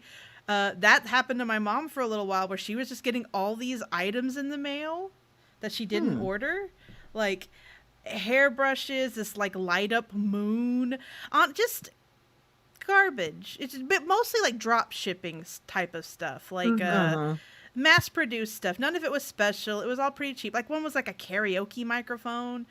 They just wanted to have really good reviews on Amazon. But without someone actually reviewing the product. Yeah. I don't know why I thought of that. No, somebody tried to on a podcast find the central place that ships all of those. Apparently, it's in a warehouse in New Jersey that's weirdly protected. There's a few. There's a few different ones. It's just a really popular way to get fake reviews, and they don't care. They care more about the reviews than they do the lost product. Because they're not good products anyway. Though I did inherit the glowing moon, but then nice. But then a cat broke it. Oh, who's that cat? So we can shame them publicly. Yeah. Her name is Bailey. Bad Bailey. She has a little mustache. She's a sweet baby, but she broke the moon. I can't Billy believe beats the moon. she broke the moon. She broke the fucking moon. Not my wife, the moon. We have 30 minutes left on the campaign. Oh, do we? Let me look. Let me see where we are. 29 minutes left on the campaign. Oh, look at that, everybody. We're almost at 12,500. We can, oh my God, we could absolutely become like 1,000 if we could just get 45 back. I'm going to tweet. Yeah, let's just like get the world's tiniest little push. Spike, I'm just gonna retweet whatever you say. I'm tired. We're just 45 backers away from Wine Ghost bowing out of backer kit, capital K, with an even 1,000 supporters. Can we do it in 55 minutes? Question mark, exclamation point, return. Less than that. Oh no. Yeah, 29 minutes. 29? Oh no, hold on. Yeah, Okay. Spike. Oh no, I can't count. You can't count. It's okay. We didn't go to school for math. I know, math sucks. Math for suckers. I mean, I did go to school for math. I was just bad at it. Oh, really? Yeah. You know what's funny? I mean, they do teach you math earlier. in high school. So technically, we all went to school for math. That's true. I was in remedial math. Haha. We were talking about transcripts earlier. I wanted to say I got the first ever job that required me to send in transcripts. Oh, really? Yeah. Where's this? I'm an artist in resident at CIC currently, which is the school. Wait, it's School Art Institute of Chicago. Oh, hey, that's a school that was super anti-comics when I went there for my post-baccalaureate. Tell them hi for me.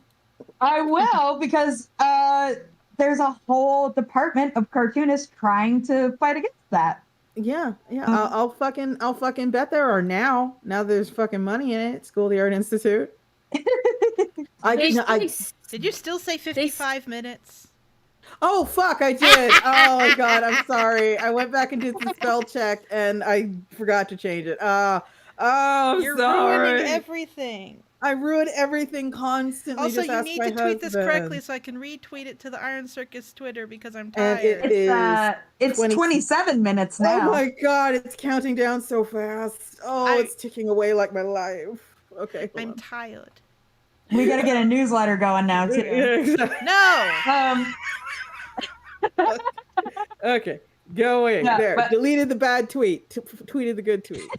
Deleted the bad tweet. Made good tweet. Good tweet. Do tweet good. Me do tweet good. But what's so funny is that I could watch like A's, and then B's, and then my last quarter at the last year, all C's. Oh, So clearly track my burnout through these. Oh, same. Pretty Like bonkers. I was one of those like AP classes dorks in high school, and then my very last year, I basically, if it weren't for how good I did in my first 3 years of high school, I would have not graduated.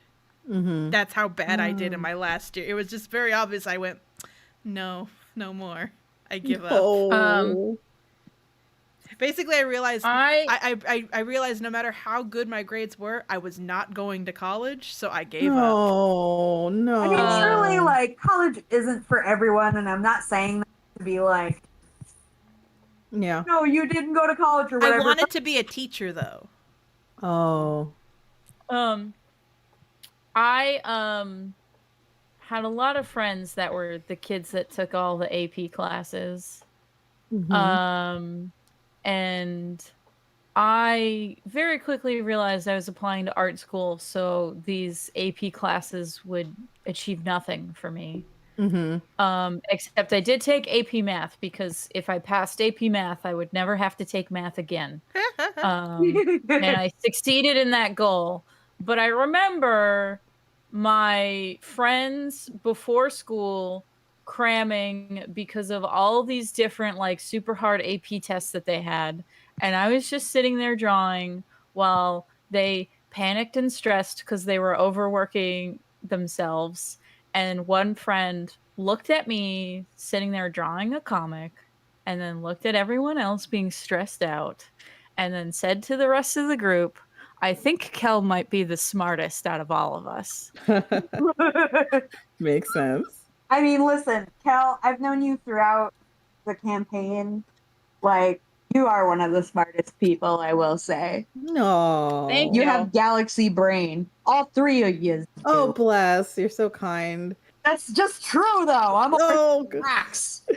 it's honestly, it's at this point, a lot of it is just, it's reflex and kind of like we kind of know what to do at this point. We've done this so much. We've all done this so much. It's just, oh God, I hate that like what we do is like we make it sound so routine. It is exciting when we have to do these crowd funds, like still exciting, but it's one of those things where we've done.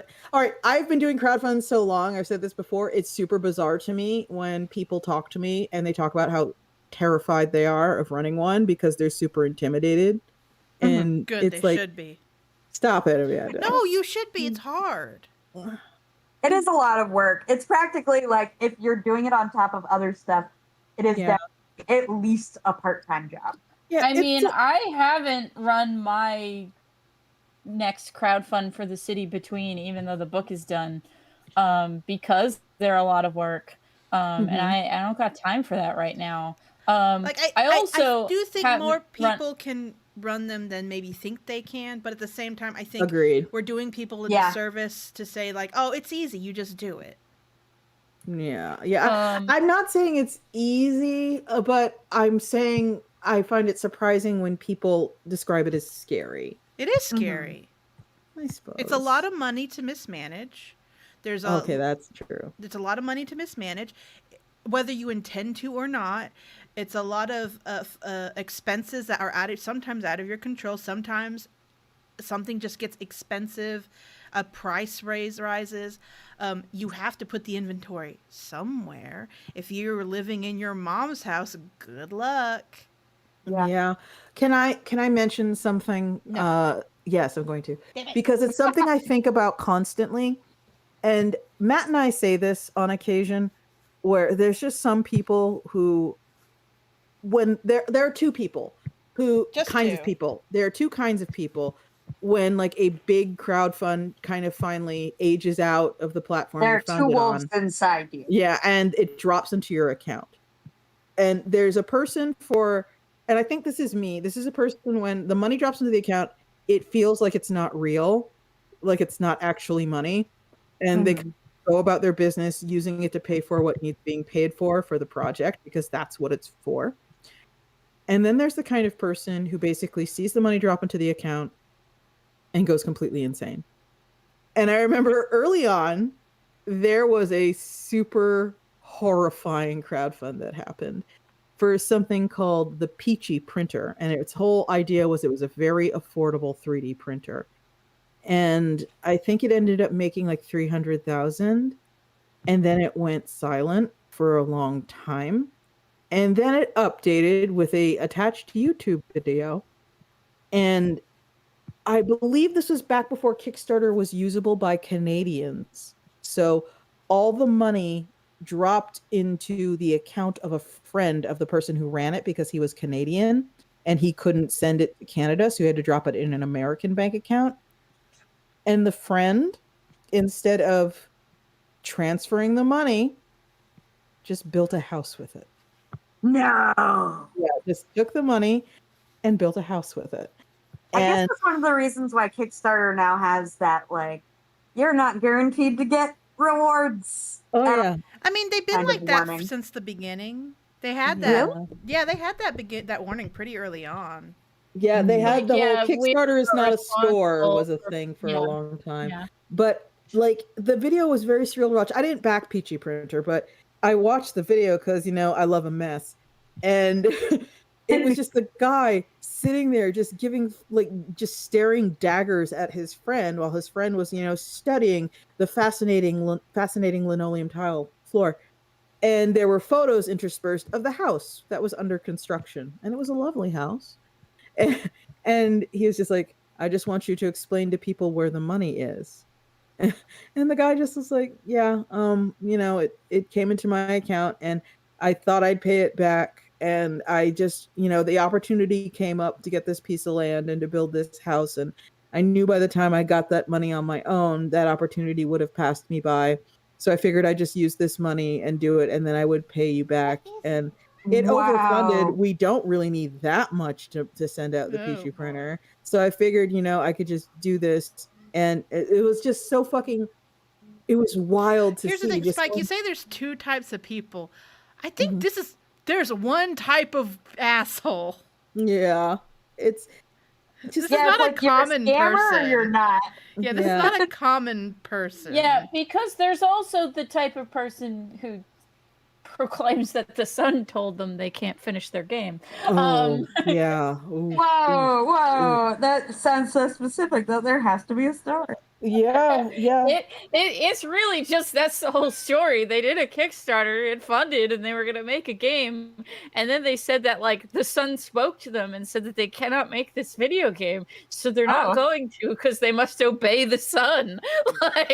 Yeah, and it was one of those things where people are like, are you fucking with us? And then they kept updating. It's like, oh no, oh my God. No, did anyone check on this person, or are they okay? Yeah, there are whole documentaries on YouTube that have checked on this person.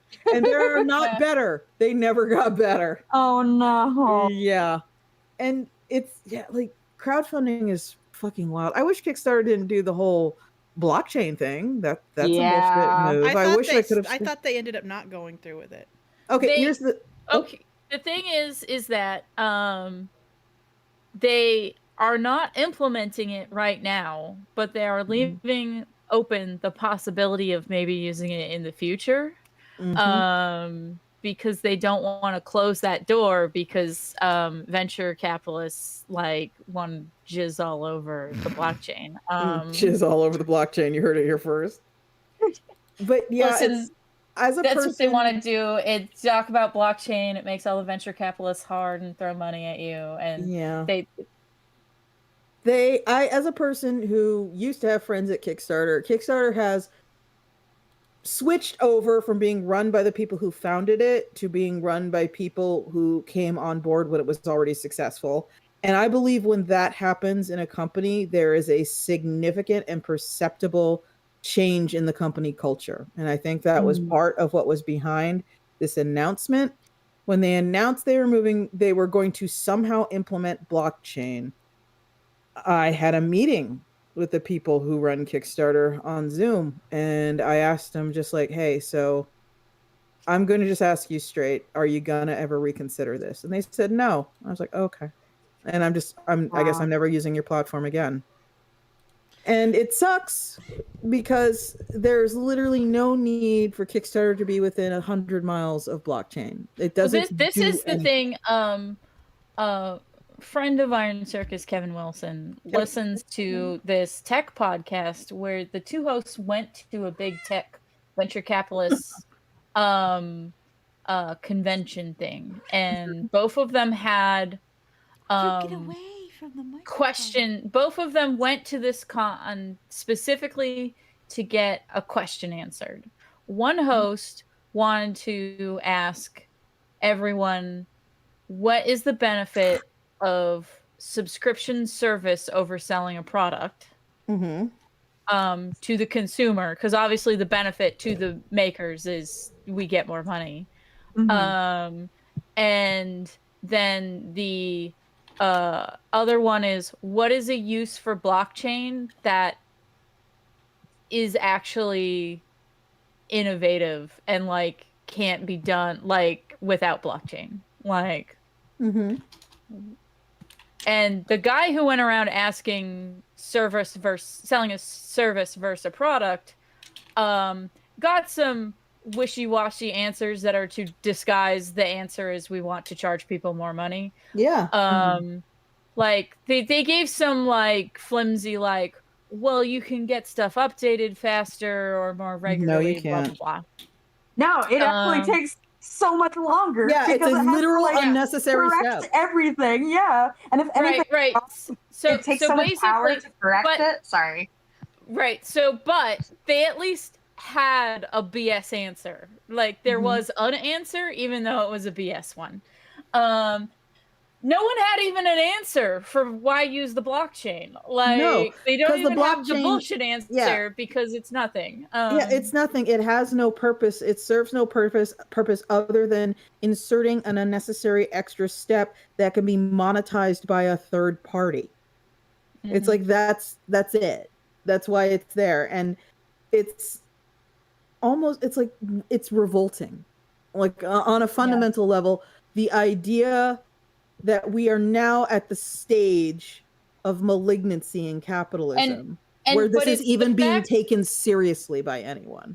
But it's the fact that, like, even when talking, the people who are the most clued into tech can't give you a reason to use blockchain. Yeah, there are other methods that work better, and they're already being used right now.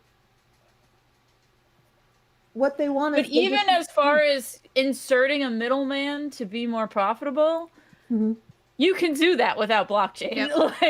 And you can do it more efficiently without blockchain.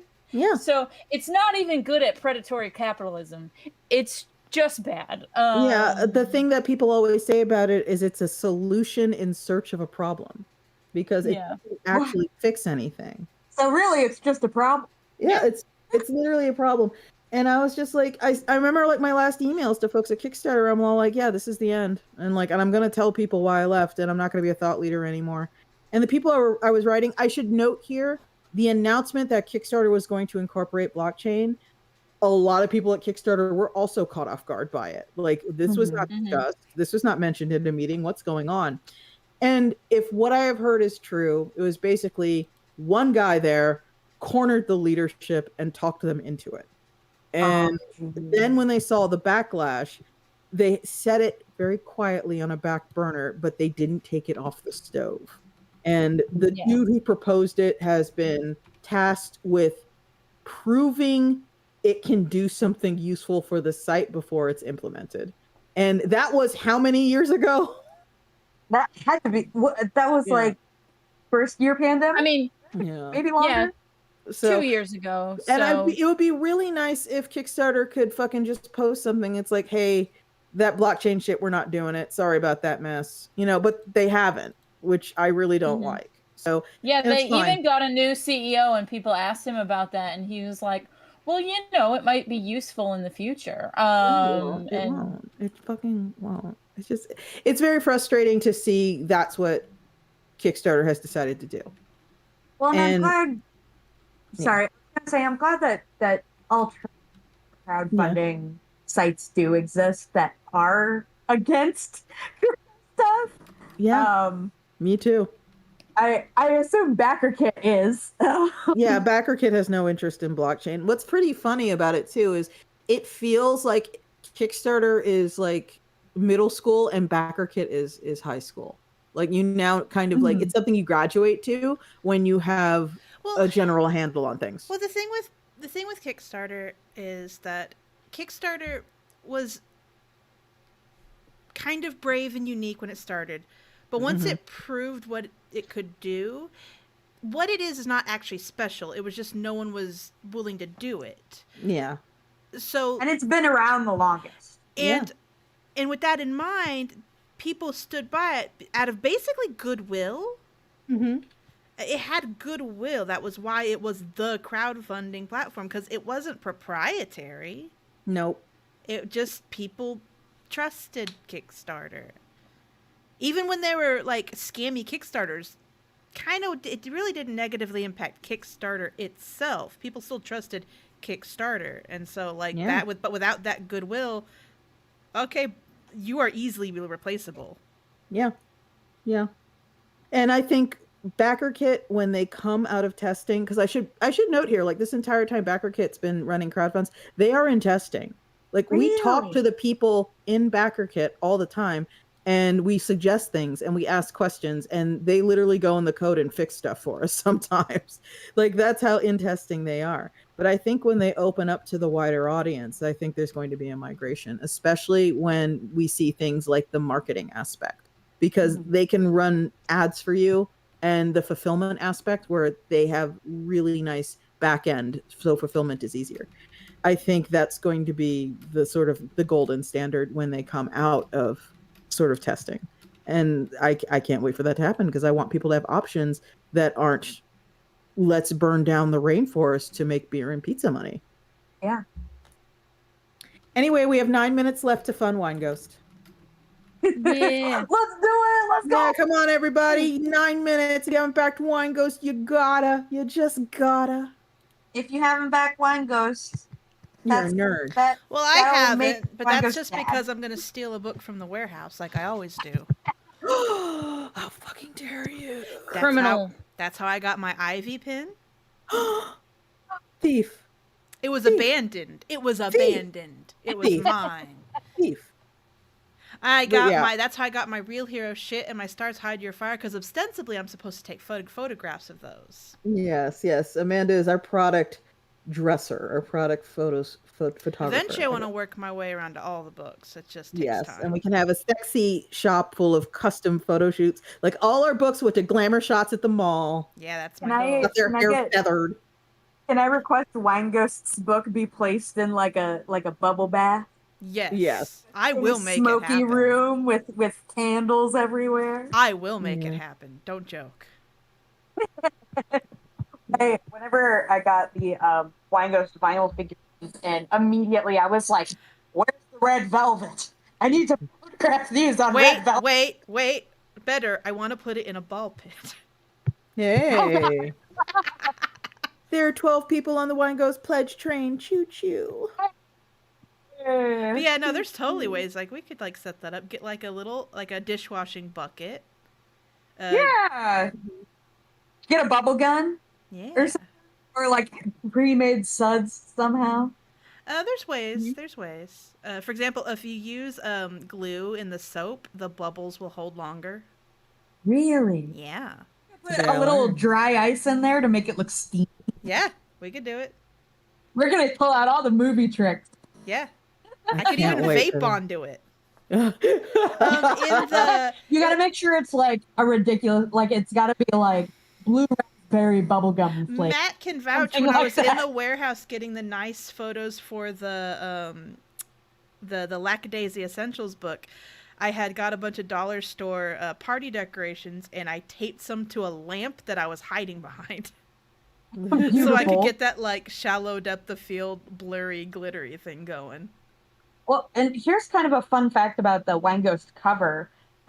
It's made out of cardboard, vellum, LEDs, and a skirt. Oh, that you mean the design. Yeah, I saw your Yes. behind-the-scenes stuff. That's so rad.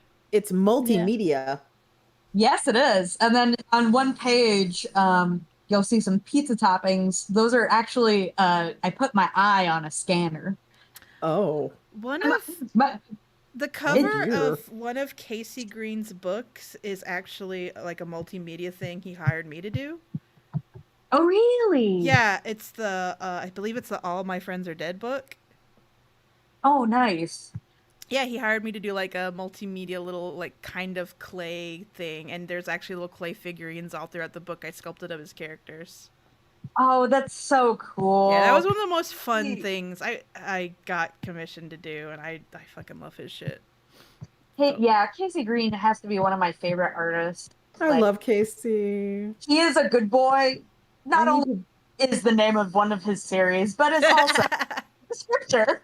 I want to bully he a is as a graphic novel person. out of him one day because he just casually proposed a really fascinating idea to me once at SPX, which is, unless I'm remembering it incorrectly, it was about all his little cute animal characters finding out the whole world is fake somehow, and just like trying Wait, to. is that funny animal comic? Yeah, it was that like a out right graphic now? novel. Yeah.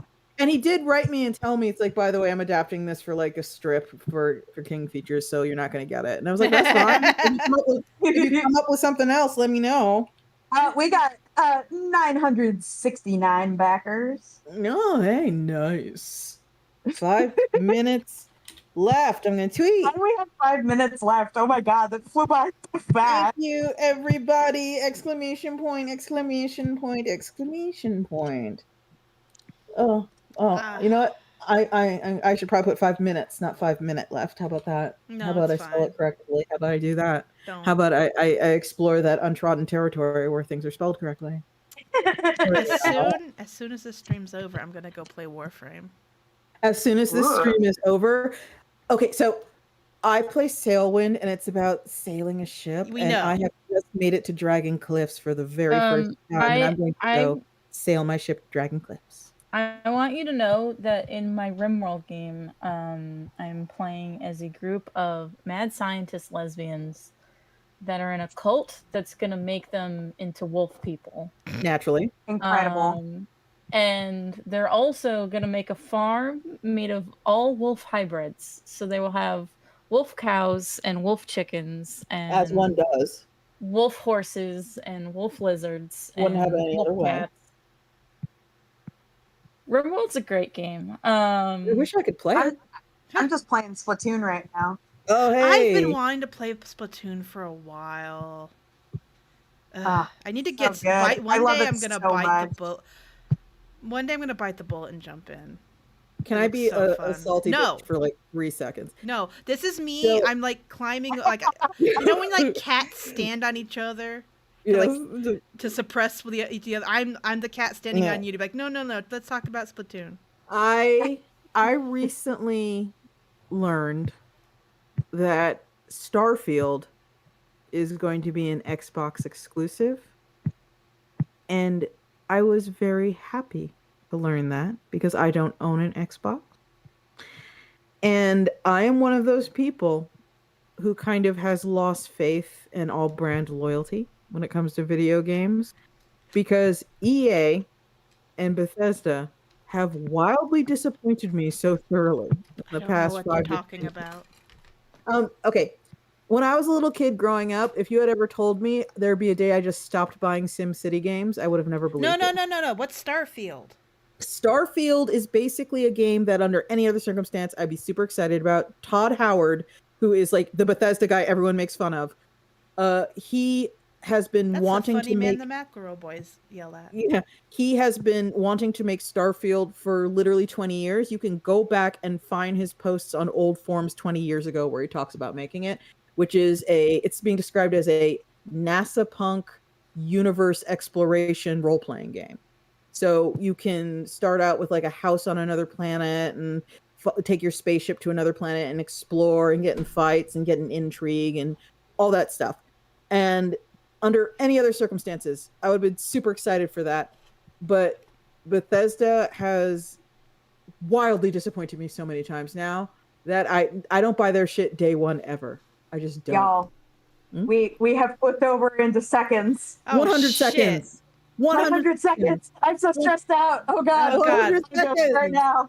What a Last shame that chance. I've been allowed into the back end and I can hit the delete button. What a shame. Oh, stop it. That's a Stop lie. it this instant. Spike doesn't trust me in the back end. Don't worry.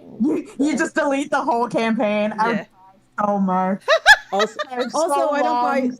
I didn't buy Sims 4 and I won't buy Sims 4. And I decided to not do that when I saw like what they were Sims doing 4. to Sims 4. No, they don't get my I'm money, not for I'm that. not a Sims person. I never got into the Sims. I loved Sims 3 and I still love Sims 3. I hated but Sims 3. I love Sims 3.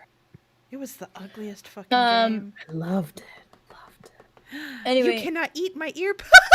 Sage, Yeah. Sage, you should check out RimWorld. You should. It's Sorry, fun. Ravioli took a bite out of my ear pick and is making a face at me. Aw. 45 seconds left. Make that noise. Miss Ravioli. Let's see What how do you That's how have I to feel. say? It's so scary. 972 backers. Here, Ravioli, I'm bringing you the 33 microphone. Seconds. Give my ghost a 33. shout out. God. Oh, Are we gonna count down like it's New Year? I would be happy. You should go to the page right now because confetti's gonna blow when it counts down. Oh, I've been on the page. I've been staring. Yeah, confetti's gonna blow when it counts down, and we'll get to watch it. Oh my goodness. Ravioli, 10 seconds. shout out Wine 10 Ghost seconds. quickly. 9, 8, 7, 7, 6, 5, 4, 3, 2, 1. and we are funded, everybody. Where's the confetti? Woo! Well, I think you have to. Oh wow, the confetti's gone. Yeah, we didn't get confetti. I got There used to be cheated. confetti. Oh, We got confetti edged. yeah, we got confetti. I'm feeling very cheated right now. But hey, $12,613, 973 backers. We have made goal and then some. Thank you so much, everyone, for supporting Wine Ghost. This is such a Sincerely. weird comic, and I know you're gonna love it. Now, Oh, I gotta do my screenshot on no confetti. I'm so sad. There's usually confetti. it's okay. We'll Photoshop confetti. Well, Photoshop No one confetti. will be none the wiser. Now let me just, there we go. All right, now let me zoom out here and just say, if I could center it. No, it must be pretty. It must be pretty. Oh. Okay, it's just not going to be pretty. I can't make it look pretty, but that's good enough. It's okay. Wine Ghost will keep it pretty anyway. And that's all. Oh, let's not all caps it. And that's all she wrote for Iron Circus Comics Crowd Fund. I don't even know if this is true. I should probably check. Number 37. I think that's true. Lazy to go check. Oh my goodness, we did it. Yes, we did. Congratulations, Sage. We did it. Yeah. Woo! 37 Oh my for God. 37. Thank you from the bottom of my butt heart. And exclamation point, and that's all she wrote for Iron Circus Coscraft. Wow. And congratulations at SAG. There you are. And congratulations, Sage Coffee! Exclamation point, exclamation point. And wine emoji, ghost emoji. There we go. There she is. There oh my she- gosh. Book real. Book real, book real. Right on. Here, I'm Thank you, gonna steal your everyone. emojis. There we go. I just stole your. Oh, thank you so much, everyone who backed. Yeah, Sincerely. thank you, folks. 973 backers and $12,613 ain't too shabby for a first crowd fund. Congratulations. Truly, Sage. like, also, like, Mm. debut graphic novel. Like, I keep thinking about, like, the people in the room thing. Like, there's so many people. Yeah, Like, 973 people came out to support you, and now your Oh. book can be real. And in a few months, or maybe like 6, 7, I don't know. I'll have to check the schedule. It'll be, you have a decent chance of walking into like a Barnes and Noble, and there it is. And I remember when oh, for the first time, and that was very exciting. Like, oh my God, I make books for real because they're in a real bookstore. Oh my God. I gotta That's how you find know it's real. a bookstore. Ravioli, when are you gonna Validation. start making comics? So I don't have to anymore. Yeah, ravioli is just a fucking millstone around your neck. When are you gonna start pulling your weight, huh? Just Yeah, dead ravioli wrong. gotta pay the bills. Yeah, come on, Ravioli man. is not immune to capitalism. Yeah. Yeah. Oh, God. You don't Or get a free ride. capitalism. I No, hate bad cap- kill. Capitalism. No, it's both great. bad. Yeah, keep going. I was I- gonna say an inappropriate joke earlier. Oh, I love it. Say, since you are an appreciator of puns, Oh God. and I'm a the glutton gay, for punishment. since you are an appreciator of puns and the gay, you should read Monstrous Regiment by Terry Pratchett. I will. I'll write it down right now. And I am that- going to watch a documentary. I Is it the one on HBO Max that just came out? Yeah. I'm like halfway through it. It's wild. During I'm gonna watch last that week's same show, one while I play Warframes. Yeah. Mike. during last week's show, I talked about how it was Discworld Day, and since then I've just been re-listening to some Discworld audiobooks, and Monstrous Regiment is great because it's the gay one. Beautiful. Mwah. That inappropriate joke I was gonna make that I'll make now. I was gonna ask if anyone here plays Sea of Thieves. I do not, but I enjoy watching other people play It Sea of seems Thieves. fun. See if these nuts fit in your mouth. Okay. All right. That was my inappropriate joke. I hope I you're felt proud of really good about. yourself. I hope you're proud of yourself. I Okay. am proud of myself. Oh my Anyway, goodness. it is Thank you 10 for tolerating me. It is. Oh God, no! Thank you so much for coming on, Sage. No Do regret. you have Regret. a spiel, a list of places where you can be found on God's internet? I do, but on Satan's internet. On Satan's internet. You're on the alternate internet. Shadow internet. In. Yeah. The dark web. But not that one. No web. I am at Sage Coffee. That is SAGECOFFEY on most things. Newly on Blue Sky. Thank you. You're welcome. And Instagram Sage M Coffee. If you would like to read all the previous Wine Ghost mini comics, they are for free on my website at sagecoffee.com. Again, thank you to everybody for supporting. This is so bonkers. Book real. I'm so happy right now. Eat a snack and get an ice cream. Congratulations, Sage. Yes, treat yourself to something nice. You deserve it. Thank you. I am Spike. You can find me on Twitter at iron_Spike. You can find me pretty much everywhere else as Iron Spike, all one word. That includes Pillow Fort, Blue Sky, co-host,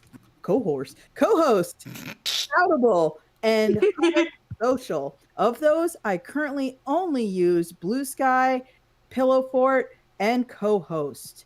Please follow me on there for art and a bad attitude problem I never quite managed to shake. I'm Kel. I'm on a bunch of dumb social medias. I really, though, you should sign up for my newsletter. All my stuff is at kelmcdonald.com. And I post comics on my Patreon, patreon.com/kelmcdonald. You should go read about my gay werewolves in the future. They should read in the future, or the gay werewolves are in the future? Both. They should both read it in the future, and they should read about, and the gay werewolves are in the future. I can't wait to read about these gay werewolves that are in the future when I'm also in the future. Yeah. I'm Amanda Lafrene. My link to my website is in the description. It links to my stuff. By the way, I'm going to be manning the Iron Circus Comics table at Cake this weekend. It is a free show in Chicago, Broadway Armory, Saturday and Sunday. It's super fun. You should go. Chicago actually has a bumpin' comic scene, and the small press is even better. You should go there. You should solicit comics from people. You should buy their posters and prints and minis and have just a great time. Just say hi to me and give me... Oh, no, keep talking, Sage. I was going to say there are also a bunch of free workshops and panels that talk about industry stuff and also like basics like how to make a one-page zine. We talk about romance comics in one panel. Derek is going to do a whole thing about how to do comics journalism stuff. So it'll be good time. Yeah. Thank you for coming, everybody. We super appreciate it. Have a great night, and thank you again for funding Wine Ghost. It means the world to us that we get to make these wacky, crazy comics.